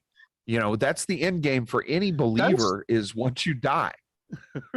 Don't some countries have, like, obviously, if I go and I take out some debt, my parents or my siblings take on that debt after I die. Yeah, Japan is like that. The repayments of it. There's a few places like that. Japan. You know what I mean? These clicks within clicks. My research on Jews in South Africa, okay, like the South African Republic, okay, that's my homeland. That's the original. That's Transvaal, technically, what they call Gauteng now, okay? My family was some of the early families in the Witwatersrand, okay? Some of the pioneer families. As soon as the British allowed the Jews into this country, diamond mines, fucking gold, they went and they fucking came up into the Witwatersrand, and they created Johannesburg, okay? The amount of subversion with fucking illegal alcohol, with prostitution dens that then started corrupting the people around you. You know what I mean? These people, I swear. Same pattern. Yep. Same pattern everywhere. So again, I'm going to default to, if we're looking at the metrics of who's coming out on top, well, they're edging ahead. Okay. Yeah, so do you want to know what I have to say about that? Is that there is no human way possible to win this. Oh wait, Christopher. I have been fighting this and will fight this until I die. And I'm fighting this with everything I've got, knowing full well that I won't change what's going to happen. But in the end, I know that people of faith will be victorious. But this is a hard but so does Sufyan think that they're going to be victorious. And I don't mean to butcher that part of the eschatology, but I mean, as far as I understand it, I can't remember. Is it Dajjal comes back with Jesus Christ? Yeah. But I look, I've just showed that quote that says, "Blessed be Egypt, my people, and Assyria, the work of my hands." The Arab peoples, the Muslim peoples, they're not. The blessings of Messiah will pour out on every nation, and it's not as though that people will be just condemned. Full stop. We need a whole new system. A whole new system where everybody where the vow, it says in the Old Testament, the vow, the covering, the face covering that covers all nations the covering will be removed from the face of all nations in this mountain. And we are literally got our faces covered with our masks. We're literally having our face rubbed in it, and the face covering will fall from all nations when this happens. And there will be redemption for everybody. And yes, there is a certain eschatology. That Christianity has its own eschatology, and we're going to see everything focused into this. They are winning, and they are going to bring it to the absolute extreme. But in the end, only God. Yeah, do you know the amount of soccer games that I was we're gonna win this, we're gonna and you don't. You lose. Next season. Next season, right? And so there's Well, I'm saying we're not going to win this. Not humanly speaking. This power is too. Look, the scripture says, "Who can make war against the beast? Who can make war against the beast?" Can't you feel its power right now? It's not even exercising its full power. You wait till it exercises its full power. Who can make war against the beast? Humanly speaking, this thing has been planning and plotting. It's almost supernaturally strong. It's, if you believe the story of Jacob, even Jacob nearly wrestles the angel to a halt. Look, they're pushing a finger up. They're pulling a finger up at God as well. It's not just the goy that they're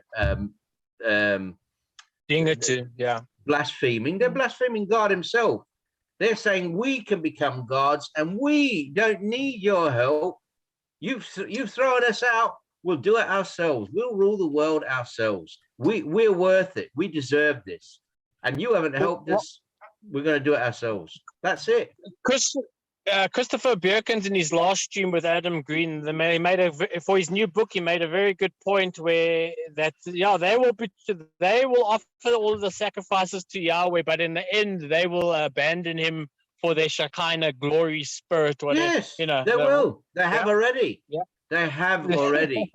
They have already. This is the point. They have already, and this is why it's not just the goy. It's they've taken on basically the universe. Yeah, they have. Did you ever watch? I sent you that link to the movie. Has anyone here seen the movie Uncut Gems? I don't think so. Mm-hmm. You got to watch that, and I sent the link to you. I don't know whether you watched it, Kevin. You got to watch the movie Uncut Gems with Adam Sandler in it. I think it's a brilliant movie, and in that he plays. This movie is Jewish through and through because Adam Sandler is a Jew, and the people that wrote the movie are two Jews, and it's set in New York in the Diamond District, Jewish Diamond District. And at one point in the movie, he keeps Passover Seder with his Jewish family. So the background of the movie, the production, everything is Jewish. And Adam Sandler actually acts his socks off. And what it is he plays a hustler. He hustles, and he's a gambler. He's addicted to gambling, and he comes. Spoiler alert, because I'm going to tell you how the movie ends and what happens. But he gets this. He buys this gem from Ethiopia. These Ethiopians have been, these very poor people have been mining. He gets his whole hands on this gem, right? This gemstone, this opal. And it's very rough, but he can still polish and see the inside of the gem. And when he looks to the inside of the gem, it looks like the universe. You see the shot opening up on the screen. You can see the whole universe, all the stars, everything. And he loves this gem, but he owes money to some bad guys, to some debt collectors, because all he does is gamble and cheat and lie. And the movie is about him hustling. He loses. He gives the gem to this basketball player, this goy, this big black bloke. He gives him this gem, and he places this bet on this basketball game and so forth. And he's swindling everyone and dodging. He even lies to his wife. He lies to his mistress. He lies and cheats everyone. And I'm watching that movie and I'm thinking, Howard is Jacob. Howard is Jacob. He's the Jewish people, and he thinks he can control destiny. Now, guess what happens? These debt collectors, I think they're Italian, these goy, they get locked into the entrance of his shop, because he's got this shop with these glass metal doors, and they come into the foyer, and accidentally they get locked into this is the lockdown. They get locked into the front of his shop. So what does he do? They come to collect the debt. He gets his girlfriend to go to Vegas and put a debt on this basketball game. And he's watching this basketball game while these goy are locked up, and they're giving him a real dirty look, as if to say, wait till we get out of here. And he's watching this game, right? And it's right on the edge. He's on the edge of his seat. And this big black guy scores. and he wins 1.2 million, and he's ecstatic. He's got a big smile on his face. I've won! Look, I've won! And he's looking at these guys who are locked in this lockdown, and he lets them out, thinking they're going to congratulate. Look, you know, I've won. And the frigging guy draws his gun out and shoots him in the face, and then he shoots him in the face, and he falls on the ground, and then he shoots his family member who was also there, who was also trying to get him to pay up. He shoots him in the face as well. So both of the Jews are dead. And then the camera focuses in on the hole in his head, and you go into the hole in his head and you see the universe again. That's how it ends. So it starts with a shot of the universe looking into this gem. And I've said, spoiler alert. Yeah, sorry, spoiler alert. But it's a great movie to watch. But the point is that he thought that he could, through an act of will, he could subject the chaos of the universe, the randomness of the universe. He could subject that to his will.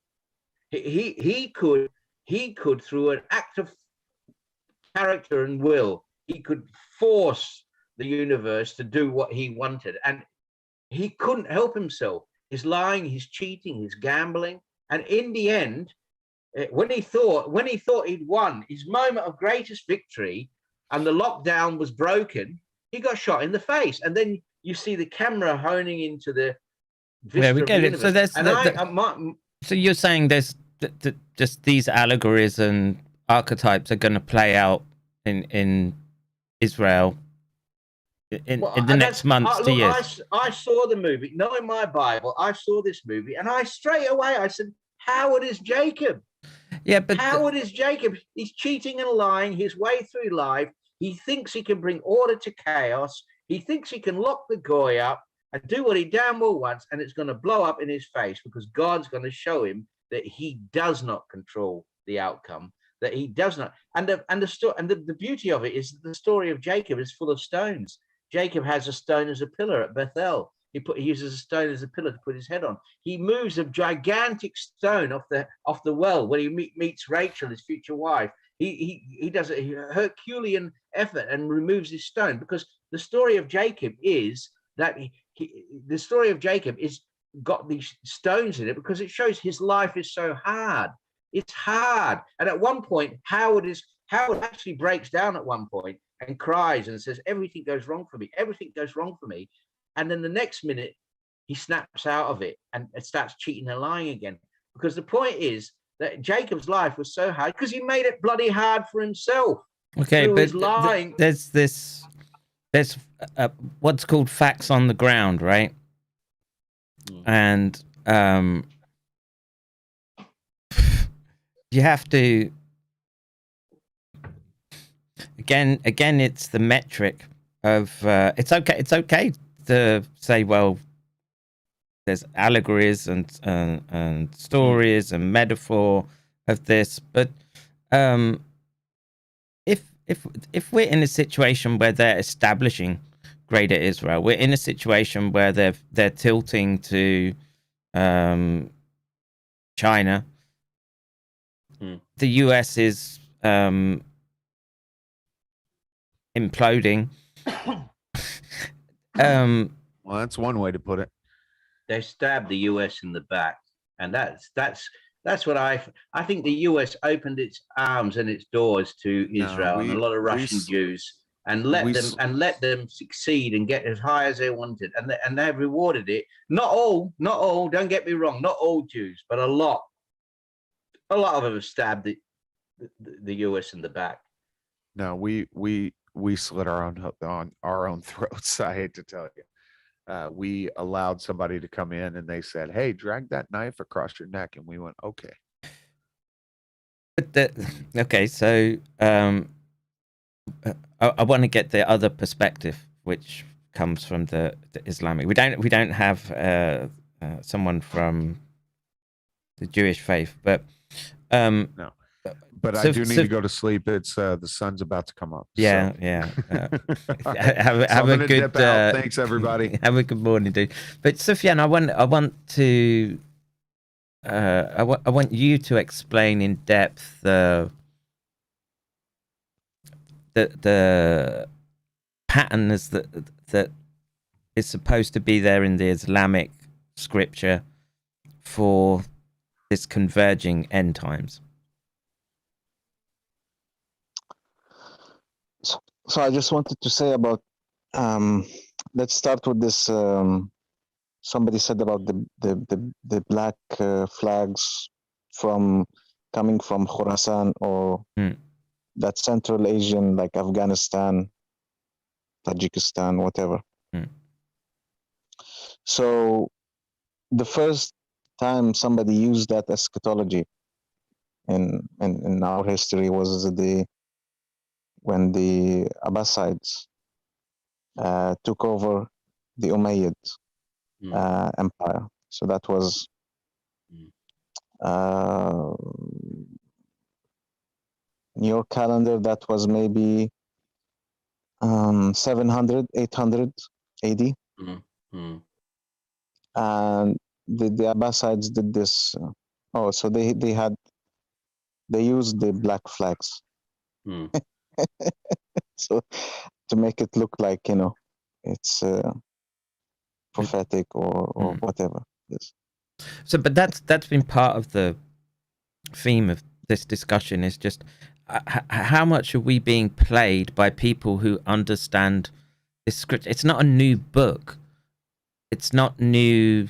There is a lot of overlap, because I've studied Islam, and I've got a copy of the Quran, and I've known a bit about the Hadith, and there's a lot of overlap, because they believe that Jesus they believe that Jesus is a prophet and will be the last judge in the judgment. They also they also believe that before the judgment there will be is it called the Jal, the Cyclops with one eye, your type of the Antichrist, is that right? No, isn't the Jal the Antichrist, and the Mahdi is the and the Mahdi, and that's what I was going to say as well. The Mahdi, they also believe in the Mahdi. So there's the Mahdi is like the John the Baptist character. He's supposed to identify or give positive identification to the Messiah. Believers and non-believers. And also non-believers. There's some writing concerning the Mahdi, where he has another person helping him, and they walk around with a branding cane where it's Bismillah or Biskafa. I'll have to get. I'm nearly home. I'll get that verse, and I'll paste it into the actual into the live chat. Sorry to interrupt. So the Mahdi really, it is a bit like the witnesses. The witnesses of Revelation, and because the witnesses in Revelation are based on John the Baptist. So really, you have this extension of typology and eschatology, where there's a lot of overlap. Or that's all I'm saying, is that there's a lot of overlap between what the Muslims believe about end times and what Christians believe about end times. There is this overlap. Yeah, so which is definitely there. Are we in a situation where these the older culture knows these patterns? Are they tricking the Christians, and at the same time are they also tricking the Islamic faith? Yes, definitely. Yes, they are using this. Yes. Otherwise, why would they use 666 days between this and that, and the patent with 606 something, and they're laughing. They're having a laugh, and they are using it. Yes, there's no doubt about it. Yes, in my mind, there's no doubt about it. But that doesn't mean that they are controlling it.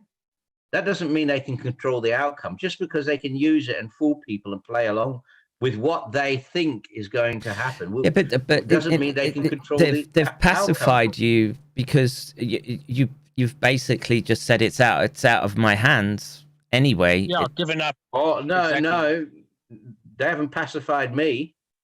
I will resist this with everything I've got. Yeah, but that doesn't mean I'm willing. you're saying though that they're at a well, again, they've got the banking, they've got their territory, the Greater Israel is established via air power. They don't have numbers to fill that territory anyway, but they don't need it. They've got the media, they've got the financial system, they've got the so in this case where you admit that, you admit it, and then just say, well, it's God's going to sort it out anyway.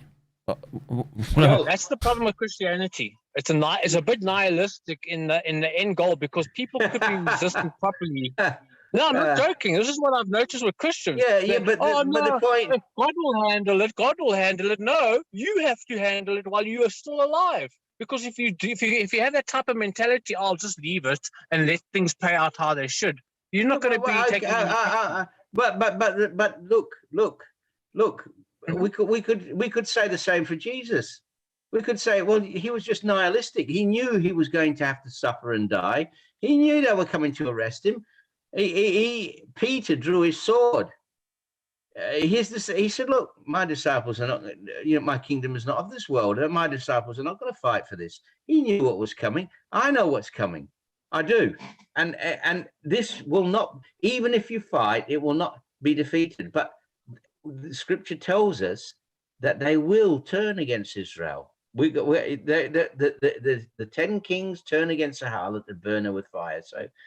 So there is another overturning coming, as far as I'm concerned. Okay, so I mean, Sufyan can back me up on this, because he told me the mandates are in his world. You're restricted in your movement, right, Sufyan? You can't. It's difficult for you to move around, right? Well, you need to be vaccinated. So there's all the Vax Pass, the Vax Passport, everything is. Which country is that, Sufyan? Saudi Arabia. Oh yeah, okay. But the Gulf countries, they've adopted the system completely. Well, Saudi is in the thrall of Israel, Egypt, isn't it? But Egypt, the other countries, not so much. Maybe it's part economical, perhaps. They can't even afford. They can't afford the systems. And maybe and they don't have enough infrastructure for it. Well, yeah, maybe Egypt is like 100 million people. It's maybe like India. It's not controllable. You can't. Exactly. You're not. It's the same with South Africa. They can't control everything, and that's the problem. They want to, but hell no, it's not going to work. But that's great. That's great. But yeah, not to belabor the point. Okay, so the Gulf states, the Islamic part is in the same system as well. It will be very difficult. Look, I accept the fact that at some point I've got to go and get papers renewed, and they're going to force me, unless I just hide out in the mountains, don't drive a car, and I don't know, just never come into contact with authorities. But that's kind of tough in Japan. So this system seems to be rolling out. Okay, nothing's going to stop it.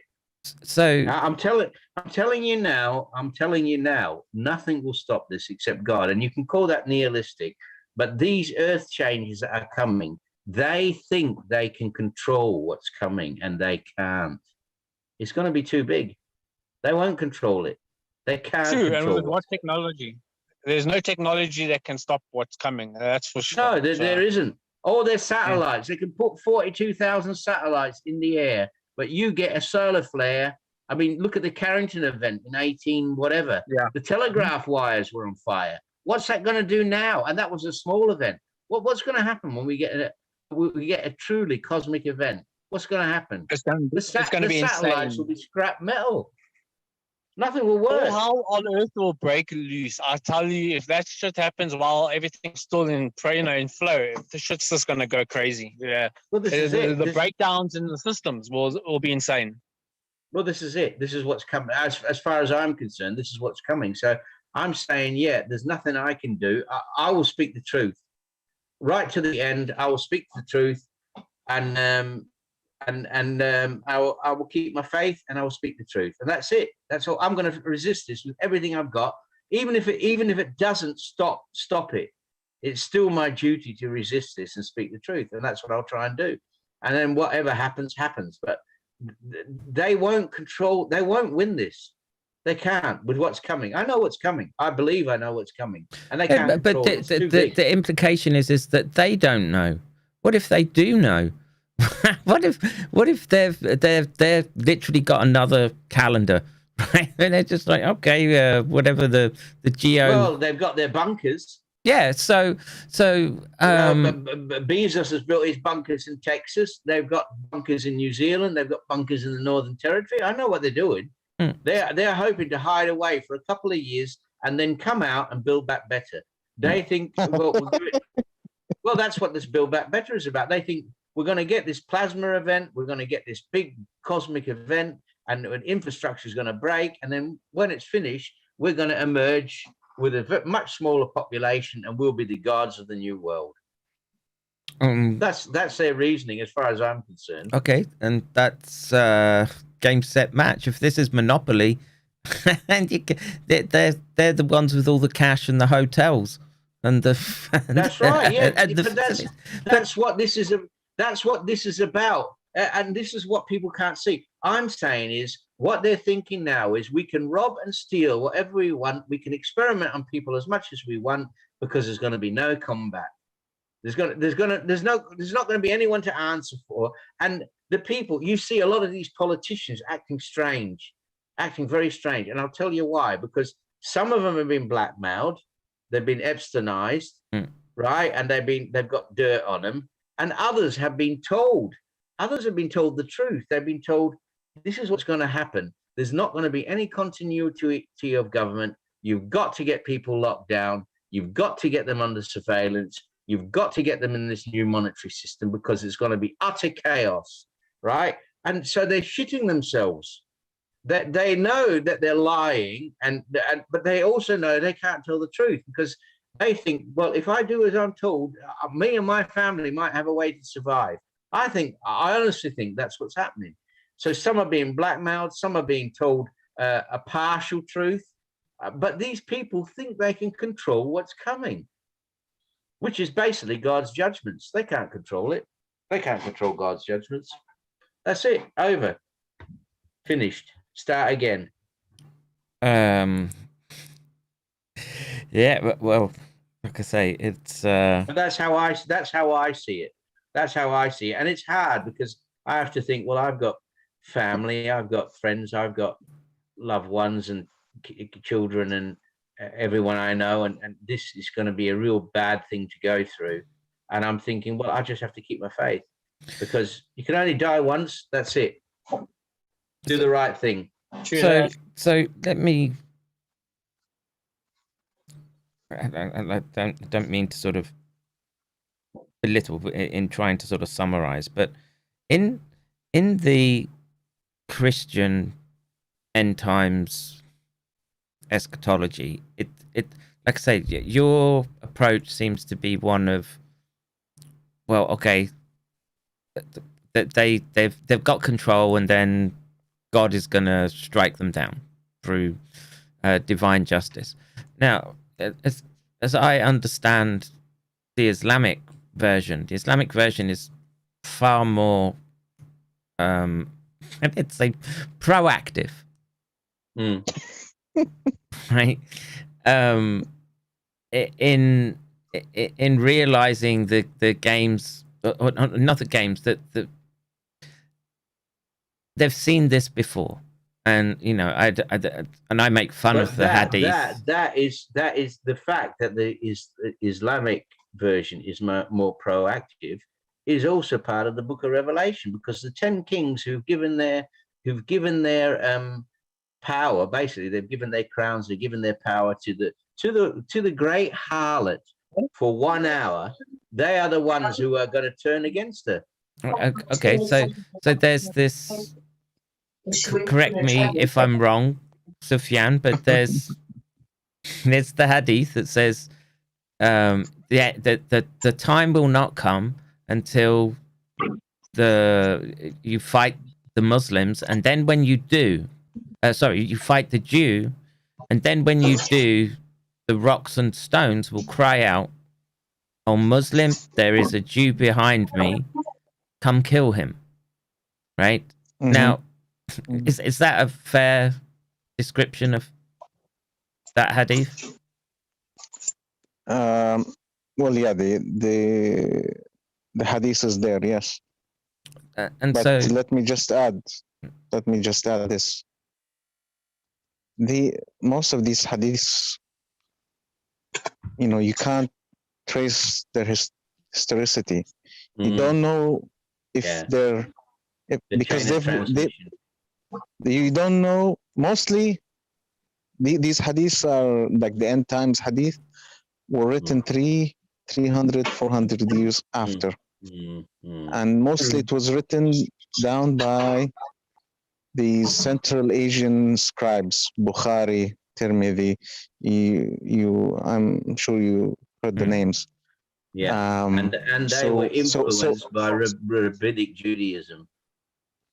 A lot of them. Yes, sure, but also by the Abbasid authority, because if your king is telling you the black flags, that the black flags were me or no, so you see, so this is why the traditional position was always you move on with your life, like you try to live as morally, as ethically as possible, and don't mind Day of Judgment, Christ, Antichrist, just do whatever you're supposed to do. Well, I mean, that is good advice for everyone. Try and live your life morally and ethically, and every day be thankful for every day, and live every day to its, as you can. But the thing is, we're coming to a point in time now where we can't do that. Where we're going to be dictated to as to how we live our lives, what we can think, what we can say. This creature, this animal, whatever you want to call it, this beast, it wants total control, and it wants to redefine what it is to be human, and it wants to use it wants to become the Borg, where we're all connected to this one big. But the solution is also not. It's difficult, but it's simple, also, and just leave the city. Yeah. Withdraw, and that's. I mean, Israel has been trying to control the Bedou, the nomads in the Negev for the last 70 years. They can't. And they can't do it, can they? Because they move around. That's right. They move around. Yeah. They cross the border into Egypt, to the Sinai. They cross into Jordan, and they know the ways. For 5,000 years, you're not going to be able to. That's wonderful. That's really wonderful. That's wonderful. And you're right. The thing is, and this is exactly what the Book of Revelation says. The Book of Revelation, in that chapter 18, which talks about the great harlot, it says, "Come out of her, my people, so that you do not share with her sins." Come out of her. And that is a lesson for all of us, that we need to come out of her.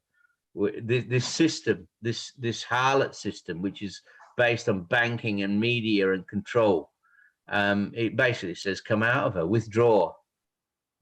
Just if everybody did it, it would collapse. It's as simple as that. If everybody withdrew and said, we don't want your debt, we don't want your money. Yeah, but you're in the same issue that Semper was talking about, where people puff up their chests and say, well, they're not going to get me, but as soon as exactly. So that's it. It seems to me that you're going to be left with a few holdouts. That's exactly what's going to happen. Those rural areas, those who witness against the beast, and then finally the beast fully emerges from its abyss, and it will kill those who witness against it. And that's it. And that's what always happened. That's what always happened. The first thing they do, the first thing they do before the slaughter begins is they stop free speech altogether. There's no more speech in the public square. Websites, everything else taken down. There's nothing that can be said or discussed. And that's the last thing they do before they start friggin' genociding. Okay. So that's what Soviet Russia did. 50 million they killed of their own people. Yeah, I mean, I know. So I want to get more Islamic perspective on this. So Sufyan, if you had to pick surah or a hadith that you think is being, do you see any correlation between the acceleration towards the end? Which, if there is one, which would you pick? Why, and where do people get a translation that we can? Because I've often sort of listened to Islamic surahs when they sing. I mean, I don't understand it, but I'll listen in the English subtitles, and I'm like, oh yeah, I get that. I see what they're going on about. Kevin, there's like over 30,000 hadiths. So yeah, but there must be, like, so in the Christian faith, there's like, we say revelation, and then there's, you know, people go to the verse of the I saw from the depths of a seven-horned or whatever, seven-headed beast, and on that head was 7 horns and what have you. So and then of course there's this premise of not being able to buy or sell without being under this surveillance system. And what's the, where do you find that in the Quran? So there's a tradition where the Prophet says that you should read from the verses of the cave, the surah, or the chapter of the cave, Al-Kahf, every Friday, and that way you would be protected from the word is fitna of Dajjal, the seduction of Antichrist, or whatever, however you want to transfigure it into the Christian. So if you want to read something that is oriented towards end times or end of history, whatever, then that is the surah or the chapter to go to, the cave. And what does it describe in? It goes through 4 or 5 different stories. First, it talks about, there's a parallel story in the Bible about 3 or 4 young men who hide out in a cave and who apparently are there asleep or for 300 years, 400 years with their dog, because they were fleeing religious persecution.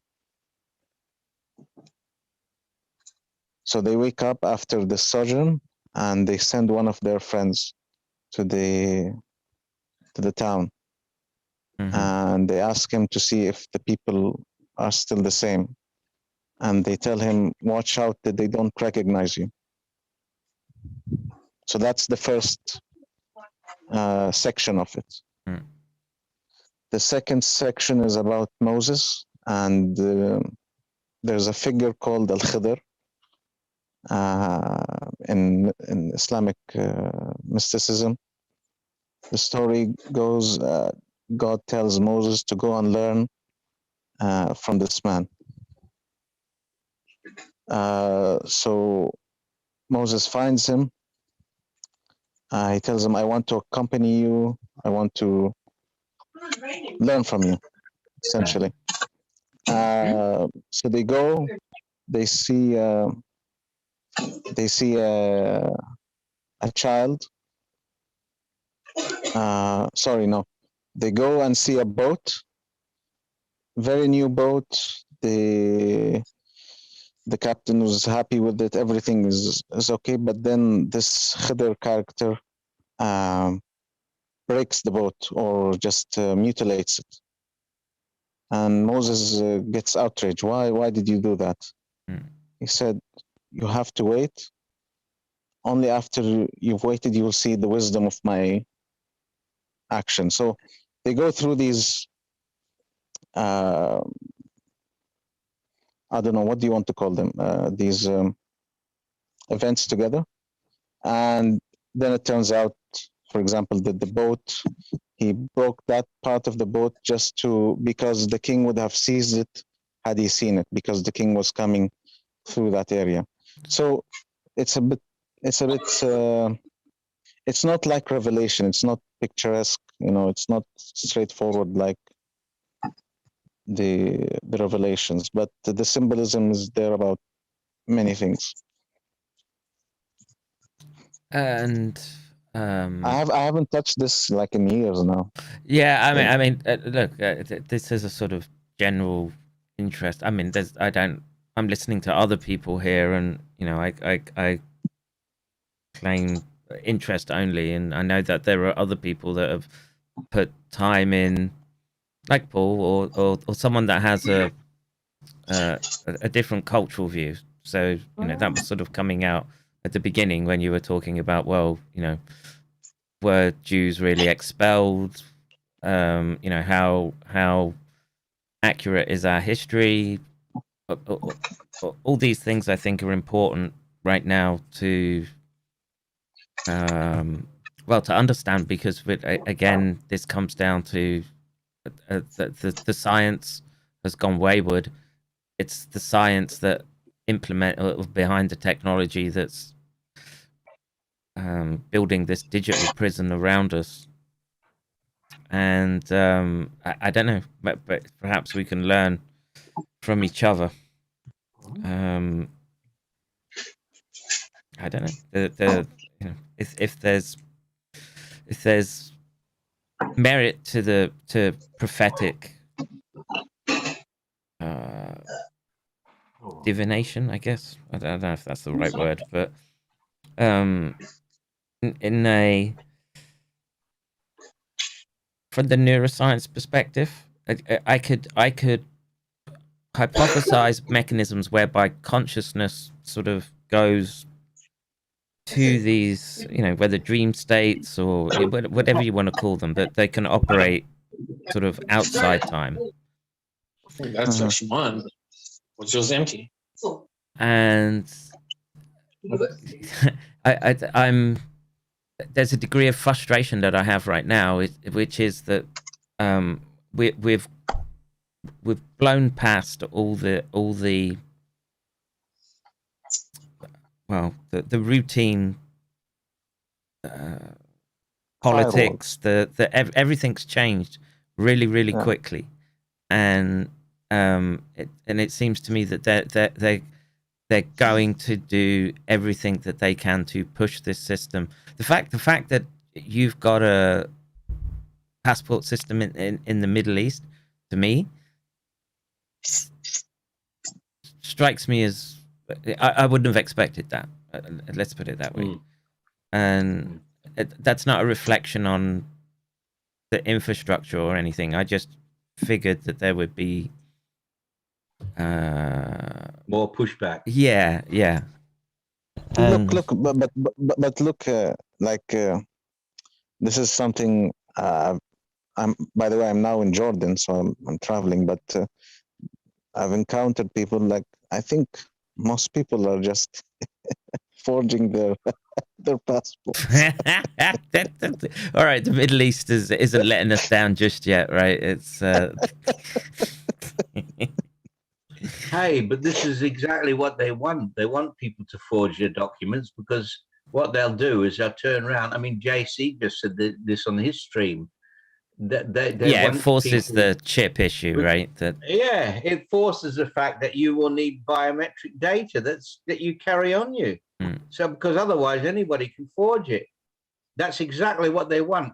They want people forging their documents or using someone else's phone or someone else's code, because then they can say, well, look, this disease is still spreading because people are cheating. So we'll just have to give you some sort of biometric marker so that you I had this discussion yesterday with the wife, and it was after the stream with Nick and Charles.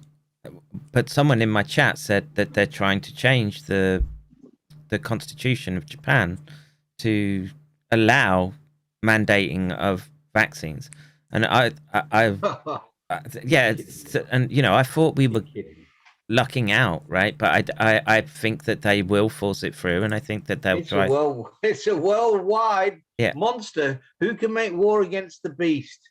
And I said to the wife, I'll tell you, I'll give you the answer. I'll give you the answer. Yeah, we know what the answer is, dude. But there's the bit between. There's the bit between that's gonna sting. There is. There is. And so this is what I keep. Look, this is what I keep telling people. This is what I've been telling Christians for a long time. And I'll tell you this much, there's a whole load of Christian Zionists who are going to jump on the Israel bandwagon and jump on the beast. And I've told them, I've said, look, I've turned around to people and said, you're just going to be a beast worshiper. You call yourself a Christian, you're just going to be a beast worshiper. They don't like it, but I just tell it as it is. There's a lot of people that will do anything to preserve their lives and their lifestyle. So in that context, I said to the wife, well, let's go Pakistan, right? Because in my mind, they're not, right? I can't see them instantiating passports there, and or the biometrics that the rest of the world is being subjected to. But maybe that's just wishful thinking on my behalf. But it's funny how. Yeah, everyone within the space of weeks to months is suddenly facing this very real problem. And I don't know what the atmosphere is like where you are, Sufyan, but the idea that they would come and mandate for children is it's a huge red line culturally, I think, in the West. And I don't know about South Africa because that's it's probably as chaotic as Pakistan. But the is there that pushback that they shouldn't be vaccinating the children? Well, here in Jordan, they're not mandating, so yet. So it's a problem. So far, it's a problem in the GCC countries. So it's in the Gulf countries. In Egypt, as I've been told, like something like half, like the official vaccination rate is 15 or 20%. Oh, that's 30%. Low. And I've been told by people there that probably more than half is fake. All right. No. Yeah. And so I would assume the same thing is for if they're saying, oh, we're going to put, they've not mandated anything, but if somebody needs something for schools, then you're going to probably find the black market is going to thrive. What we want. But also, so it's a problem with the biometrics and them maybe taking more data. But that's the way people are acclimatizing here. Yeah, it's just been rolled through, right? There's very few people that are standing. Where's the fiery imams in the mosques, dude? I want to see some swords being pulled out. Yeah, and, exactly.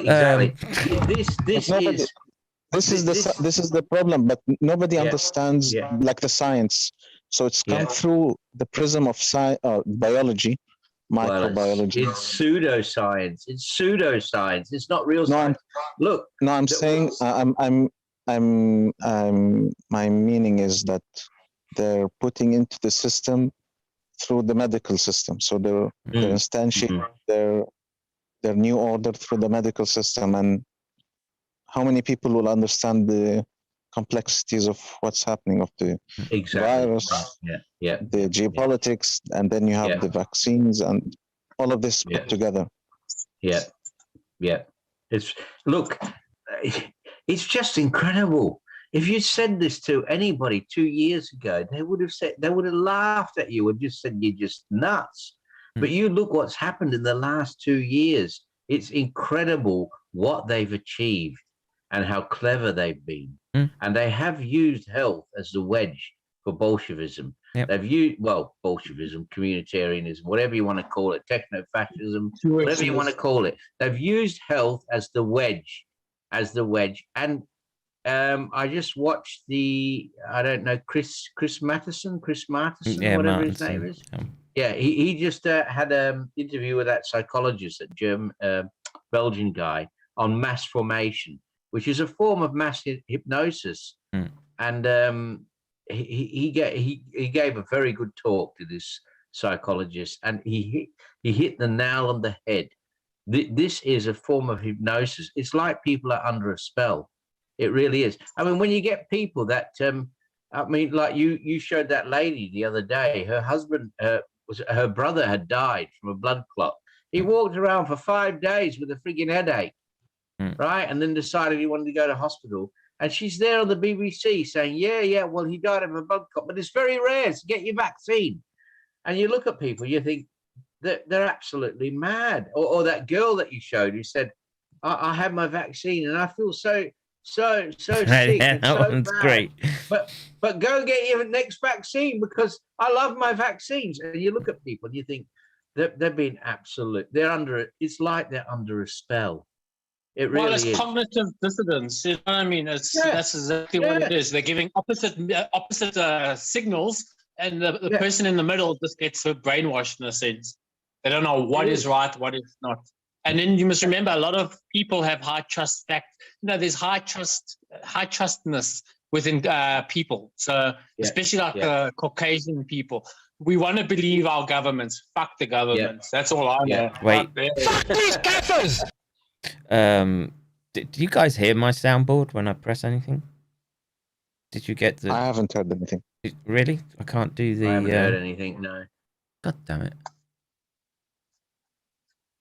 That's very, very sad, because even here, the vaccines, they will try and mandate them.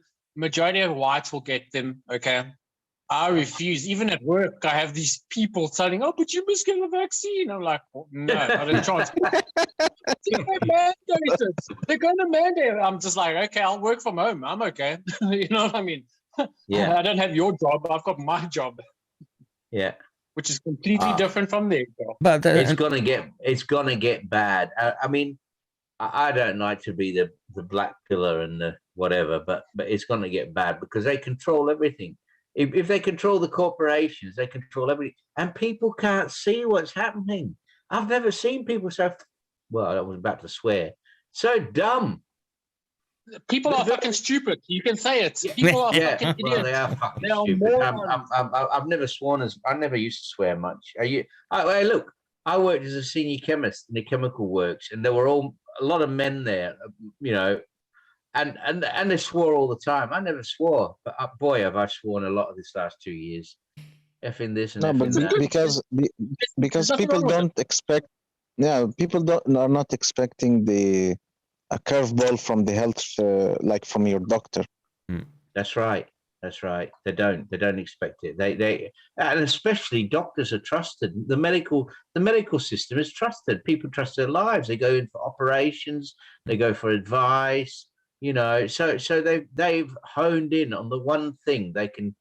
And across you know, the world, they can use to control people. And this is where I had a difference of opinion with Brendan. Actually, it was just he was fixated on the tech architecture and the fact that they could just backdoor stuff, etc. But it wasn't necessary.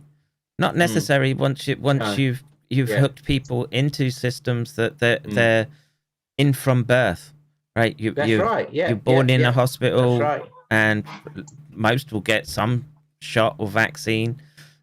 then your dentists, then your and people trust their doctors. Yeah, people say, "Oh, I've had this my family doctor. He's been my doctor for 20 years." And I asked him, "Should I get the vaccine?" He said, "Yeah, get the vaccine. It's good for you." You know, so they trust their doctors. You know, that's normal. And yeah, That's the big problem.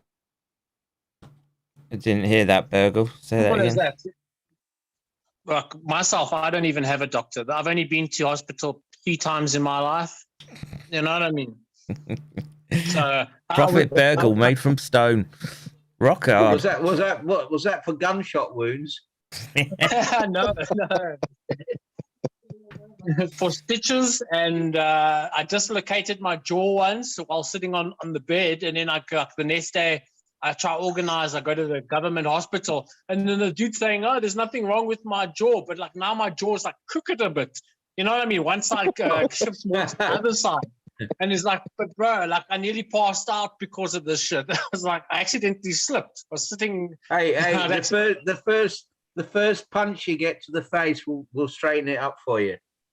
Yeah, well, I've had depends. that. It Depends has worked. where it lands, right? Well, this is interesting. I don't have to just French police protesting. If you on my screen, it's not sharing. French police. Yeah, they're all. I just popped in my Twitter just now. They're all dropping masks, and you know, there's a. Like I say, I've been beginning the streams this week for saying, you know, there is hope because we've been able to push back legally. Shall I? Can I just butt in there again from a prophetic perspective? And this is why there's still so much uncertainty. If I look at the prophecies, what it says is all nations will be gathered together to Jerusalem, and it says that half the city will be taken captive and ravished. So that's Zechariah 14. And then it goes on to talk about the day of the Lord, blah, blah, blah, blah, blah. And people immediately think that these events, one will follow up the other immediately. But this is the thing with scripture. Sometimes the time element is not in there. They think that one element will follow up the other immediately. And that's not the case. I think it's not the case. But so what you're seeing is that there is going to be, I think there will be pushback. This is why I said to you, the 10 kings who ceded their authority, their sovereignty for an hour, 1 hour. Why does it use that word 1 hour? Because it's the hour of you know, Jesus was in the Garden of Gethsemane. You know, it's that hour of suffering, of whatever. But they give it for 1 hour, and then all of a sudden they turn. They burn the harlot. That's it. And that's what Zechariah says. They turn, all nations gathered together. And, you know, what you say about Brendan is true. It's true. But he did bring to light that on September 10th, 2001, the military were discussing sending in the military for to occupy Israel and to sort out the problem. So that was the day before 9/11. So there was obviously some sort of pushback fermenting in the military, saying, "Look, we're not going to get this situation sorted. We have to send a battalion. We have to sort this out." And then, lo and behold, 9/11, the day after. So it's not inconceivable that people will push back, like the police now in France, and that there's some sort of momentum will be gained, and that people will eventually say, "Look, we've had enough of this shit. We're going to sort out the bankers. We're going to sort out Israel. We're going to sort this lot out." Well, we'll wait to see. Best to get to the countryside, I think, or as close as you can to the countryside. The cities are, I mean, look, you're in the smart city. If you live in a city, you're in the smart city already. The infrastructure is there. You're hooked up to, I'm hooked up to internet, right? I'm trackable. There's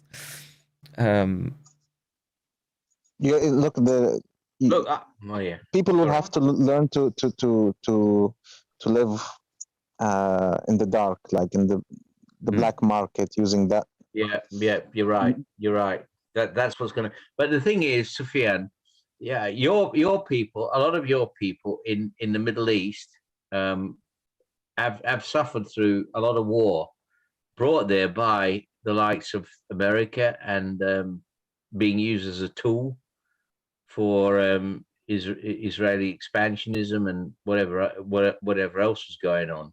And so a lot of the people in the Middle East, whether they be Syrians or Iraqis or whatever, have learned to live life on the edge. They've been forced to live life on the edge because a lot of their infrastructure has been destroyed. They've had to rely on the black markets to survive.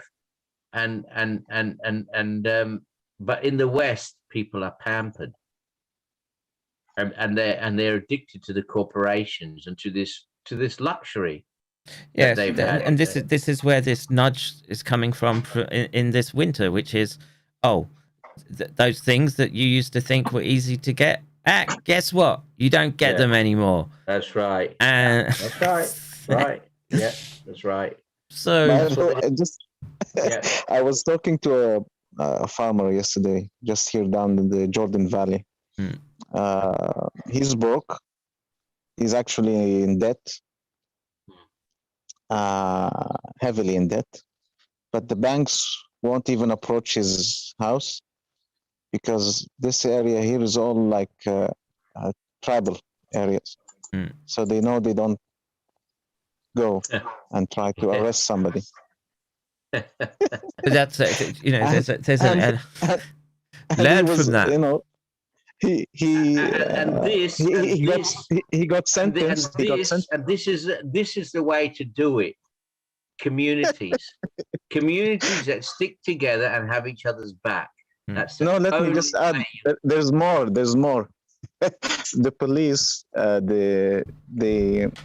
so he was broke. He couldn't lease any land anymore. So he went out in a area down here, just open land, and he bought some marijuana seeds and he planted them. What? Marijuana. So he was planting marijuana somewhere in an open field, illegally, of course, no. But so somehow the police came, found out, and they sentenced him 15 years to jail. But the police also didn't come to his house. He's received Allah's blessing.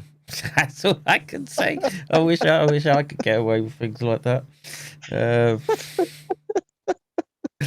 All right, gents. I think I've got to call it quits. But thank you very much for we got to get the Jewish side on. Do you know some Jews, Sufyan, that want to come in and tell us why their eschatology is right? Well, that would be interesting. No, I don't know that. Hey, well, can we send some invites out to some rabbis? Let's get a rabbi in. I mean, I don't mind. I mean, I know there's what's his name? He's been on Adam Green. Duty? Kevin, no rabbi's going to come on your show. Are you crazy? But have you seen Duty? I think his name is Rabbi Duty, and he's like this young, and he's up front about the Noahide laws and how the Jews are going to be first place, and we're all idolaters, and it's the chop. It's the chop for all you idolaters. You're done. But I mean, if someone did want to come on and tell me why we shouldn't fear the Noahide laws, okay, please, I would happily have the discussion. Like I say, I'd like the Jews better fear us, bro, because I think if you just go look how much the right wing is actually rising up in these past few years. That look just what happened recently with the UN banning a domain at the domain level. You know what I yeah, mean? yep. I've seen that. In fact, I got it on my website, Burgle. That was exactly. Yeah. They are scared of us, and they better be scared of us. And as you said, Kevin, the worst thing they fear is being kicked out of the country they're in, and that's going to keep on. Yes, you were right. You were 100% right. Again, being sent away. This time we won't send them away to Israel. We'll send them away in a ditch. Simple as that. I disavow. My buttons work. I'm appalled. Appalled. Yes. Yeah, shocked. Just cool. But yeah, thank you, gentlemen. I think it's an interesting switch for me to very interesting have these discussions and listen to. Yeah, I mean, this is what men have discussed for thousands of years.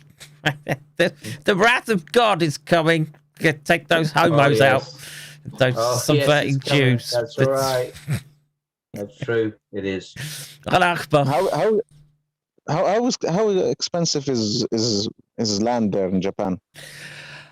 Oh, it depends, dude. Look, a lot of the hinterland of Japan is emptying out because they just didn't have families, so they've got a very inverted population triangle, as it were. So elderly, over 65.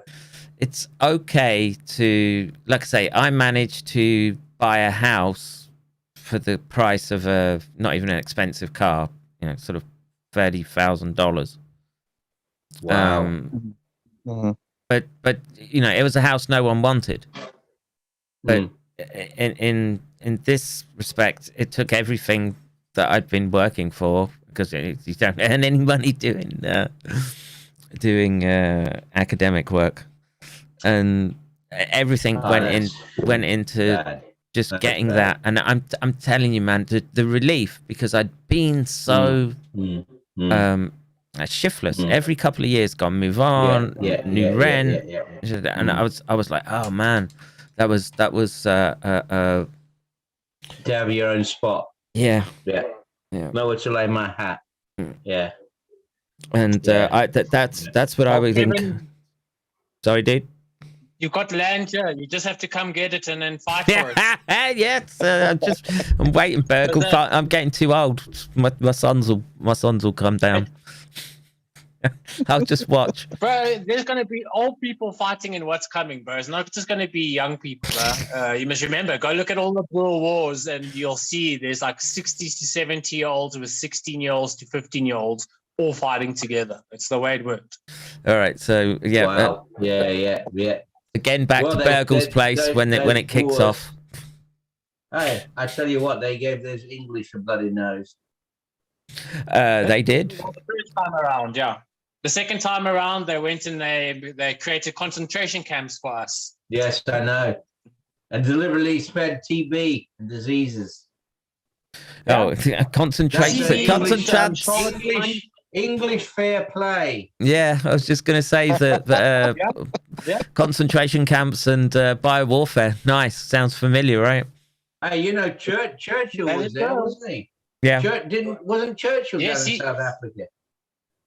Yeah. He was captured for a little while. He was on a train and the train got attacked and he was captured and then he had to make a run for it. But Churchill was a gate, so I think. Yeah.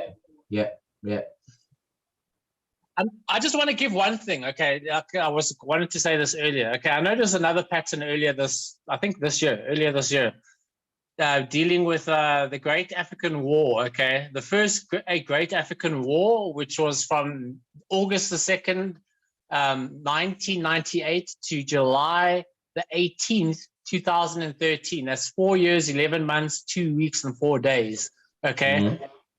It kind of mirrors World War I and II. So World War I started on the 28th of July, 1914, ended the 11th of November, 1918, 4 years, 3 months, okay, and 2 weeks.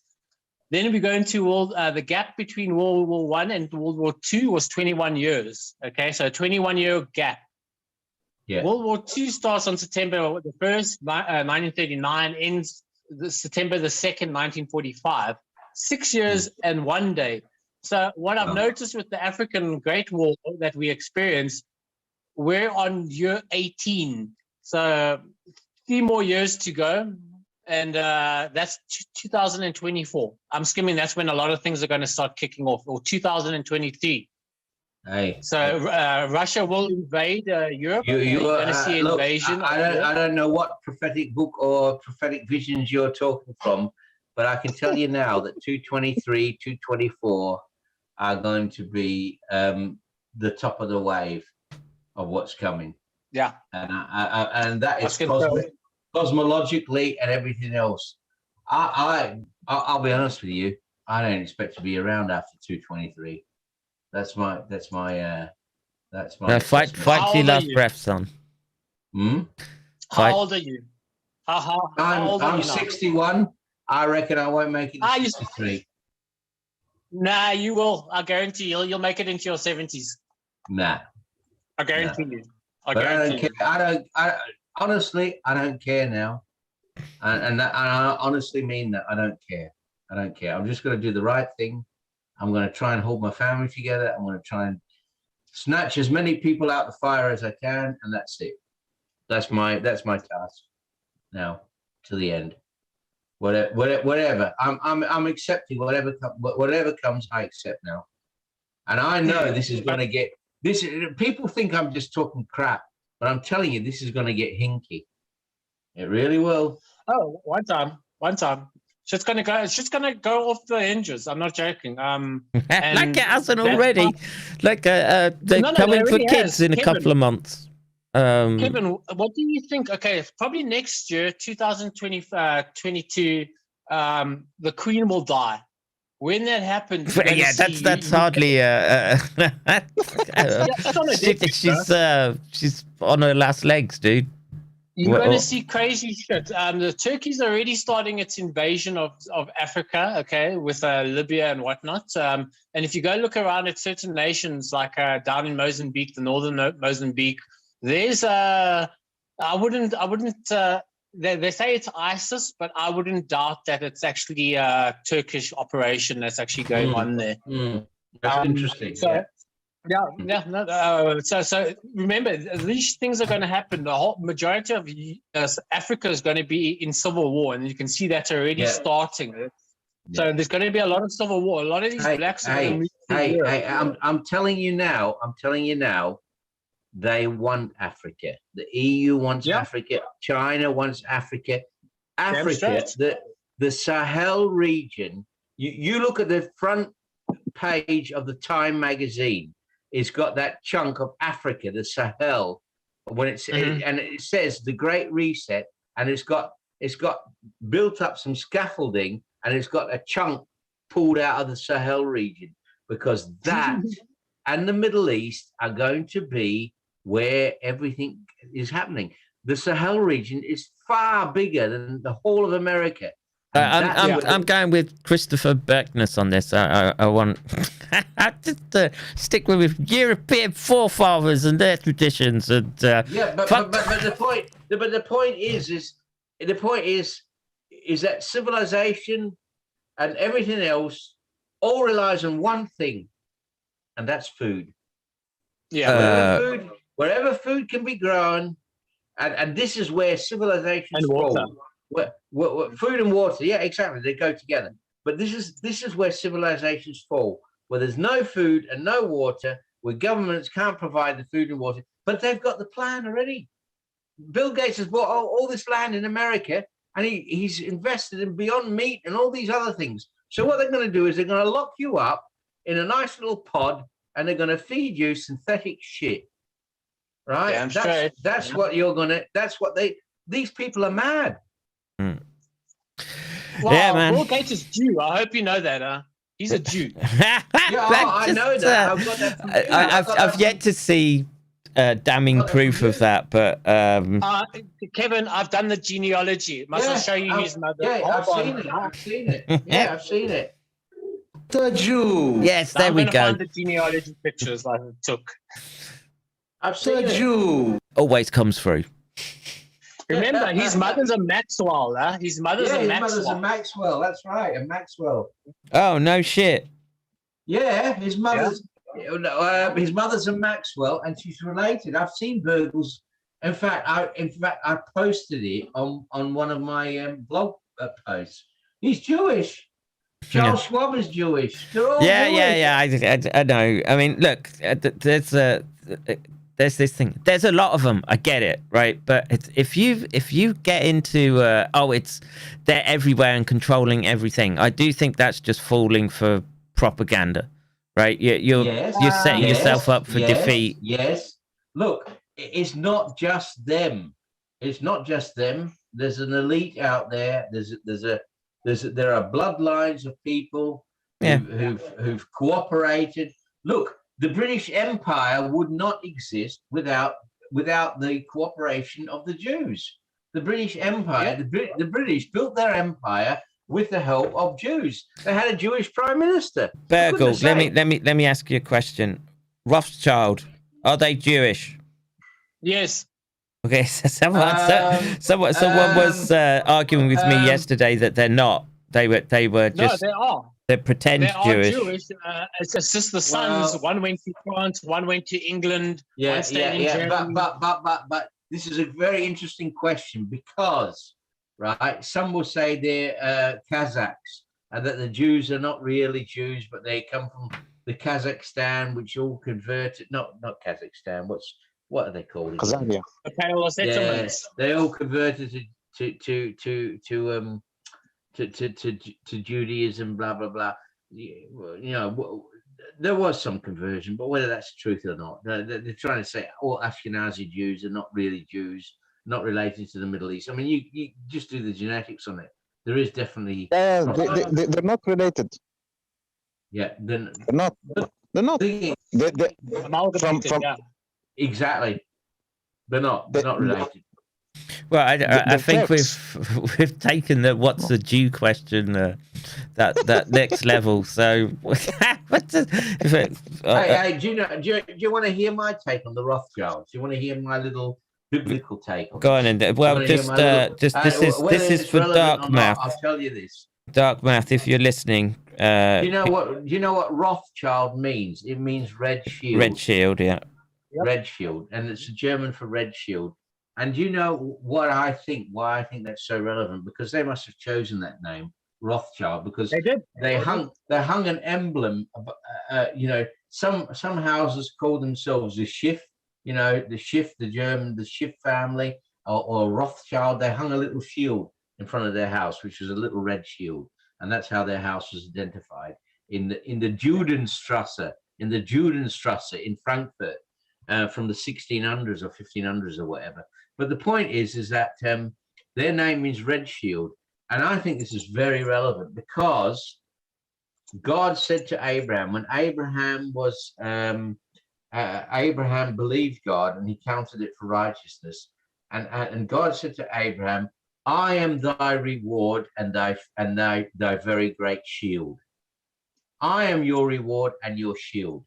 I'm going to reward you and I'm going to protect you. I'm your shield. And they've called themselves the red shield.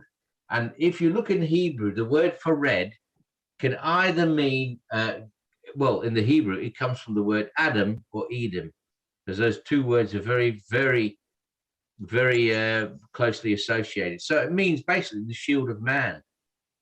The shield of man or the shield of, it can mean the shield of man or the shield of Edom, if you translate it back to Hebrew. And so this red shield is they're basically saying 2 fingers up to God.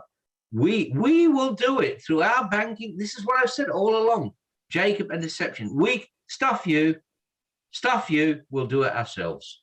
Red shield, the shield of man. You said to Abraham, I'm your shield and your great reward.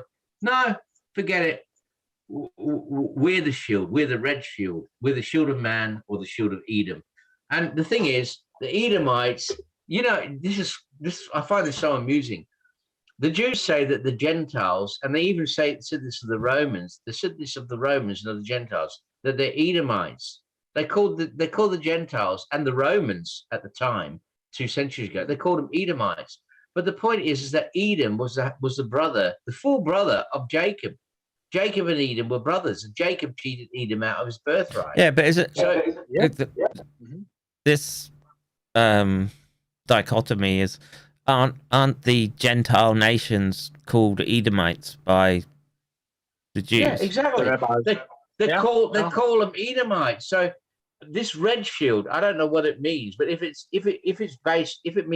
goes back to Adam and Edom are, in the Hebrew, Adam and Edom are the two words that are very close, and they mean red, because Adam was made out of red clay. Adam and Edom and Adam. So and as you know, there's no vowels in Hebrew. So the red shield, God says to Abraham, "I'm your shield and your very great protection. Me, I'll make sure you get the land. I'll make sure." What has the family of Rothschilds done? They got the Balfour Declaration signed. They got the land of Israel back. They built the Knesset building. They built the courthouse.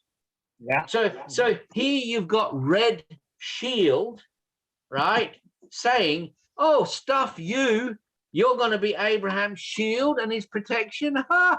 Up there, we'll do it ourselves. We're the bankers of the world. We own all the central banks. We'll drag the United States into the First World War. We'll break up Turkey so that we can get our country back, and we'll do it. You won't do it. Basically, they've put the finger up at God and said, "You haven't done it. You threw us out of the land. We'll do it ourselves. F you. We can do it ourselves." That's what it, to me, what it comes down to. Red shield. But then again, you might say that's confirmation bias. I'm just reading into the text. But I find it fascinating that they've called themselves Red Shield. Well, yeah, that's certainly not their original surname. It certainly is not. No, it's not. I'm just trying to look if Dark Math is in the chat. He was arguing with me that the controllers are really WASPs, white Anglo-Saxon Protestants. If only, yes, if only, yeah. You know what I mean? then we would still be, we will still have normal societies. Yes, that wouldn't be so degenerate. We're not in control of anything right now. It's spinning out of control. The politicians, I tell you what, half of them look demented, the other half look frightened to death. Yeah, they are being pushed. They are being pushed. They are being controlled. They are just puppets, and they're bringing on their own demise. They're bringing on their own destruction. That's how stupid they are. By going along with this, they've either been frightened to death or blackmailed. One of the two. Well, blackmailed, and they're part of the get-along gang. That's the problem with politicians. They've always been, politically correct in their. If you're going to get paid from the government, I would think you'd watch your step. Well, they're what will be, gentlemen, and it's no doubt fast approaching. Stay safe wherever you are. I hope we have a nice Christmas. I'm going to try and celebrate. We get to Christmas. I'm getting my Barbie out. I'm hoping we can still have meat on the barbecue. But this year, the last time, but I hope so. All right, gentlemen, I've got to hang up. I've got my eyes are all screened out. Day of streaming, but thank you for joining in. I don't know if I can do it. Do what? That. Surrender. Live long and prosper. Oh. You know, the Star Trek sign. Do you know where that comes from? Oh, you can do it. Do you know where that comes from? The Jew. It's Leonard Nimoy. It's the Jew. It was a Jew. Do you know what it is? It's the letter W. It's the S for El Shaddai.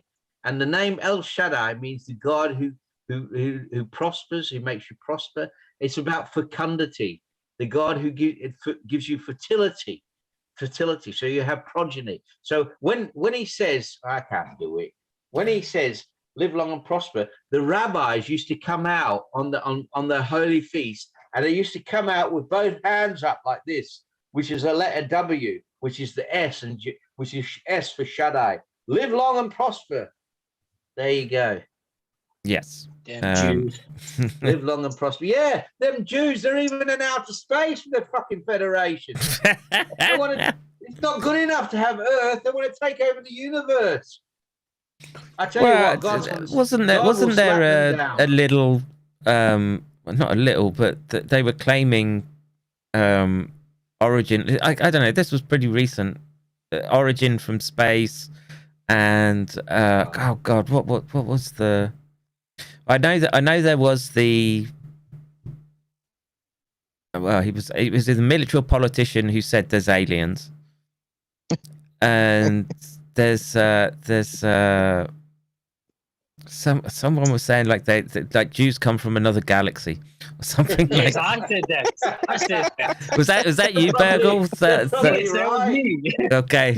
You're probably right. The Holy Spark. Remember Transformers? Oh yeah. Well, yeah. That is exactly the Holy Spark. That's right. Yeah. I'm sure they come from a different galaxy. Well, you know, that's why, like the movie They Live, it just resonates. You know what I mean? Yeah. They look exactly like us. It's hard to tell. We don't have the special glasses. Yeah, the special glasses. That's right. All right. Okay. So, Fian, thank you very much, Bergel. Fuck these campers! Nice, gentlemen. Yeah, nice. Thank you Nice for to having see me, you, Doc. gentlemen. See you later. Yeah. Well, let's see how things develop, and then we'll have a powwow again and see who's getting it right. I want this checksum right with who's getting it right, who's getting it closest, and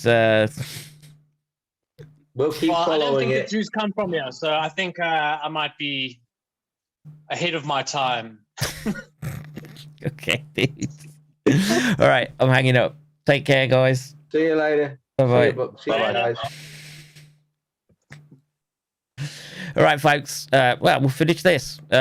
Your anti-Semitic tropes. Ism is growing under the radar, prospering in social media, where many, knowingly and unknowingly, spread small crumbs of darkness. Yet it is still Jew hate. Simply put, baseless hatred that is internalized all around us. The spreading and growing of anti-Semitism, including the denial of the Jewish people's right to manifest their nationality in the state of Israel, is based on false tropes and stereotypes that feed on fears. It's dangerous and leads to hatred, bias, violence, and intolerance that goes far beyond targeting Jews alone. We can't be the ones allowing this darkness to spread. Wait.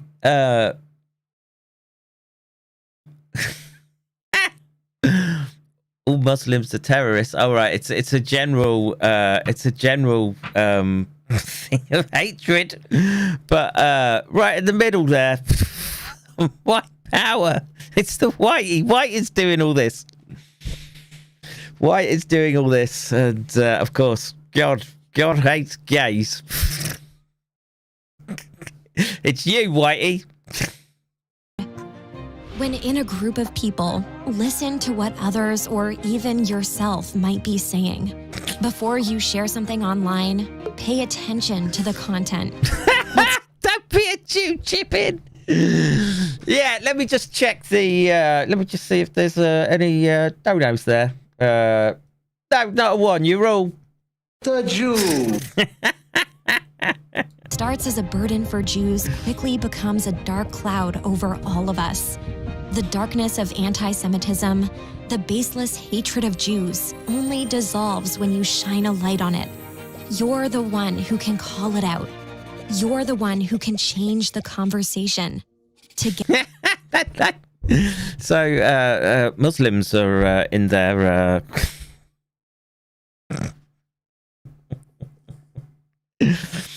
A Muslim that is a... Do it. The Jew. Behind me. Can't say it. They'll say that I'm propagating that type, but it's Islamic scripture. What could I say? Together, we can make a difference and dispel the darkness of hate. Join us at shinealighton.com and stand up for what's right. Shine your light on anti-Semitism. And stop calling them out for all their, what should we say, tropes. All right, this was the Metaphysics and Prophecy stream, Saturday stream, and didn't have to do any neuroscience. Fascinating stream. Got on the radio, and see you in the next one. I've got to take tomorrow off. I've got to do the garden, and I'll be back. Be back Monday. So I could just do this now. Take care. God bless. Allah Akbar. And I don't know what the Shabbat Shalom.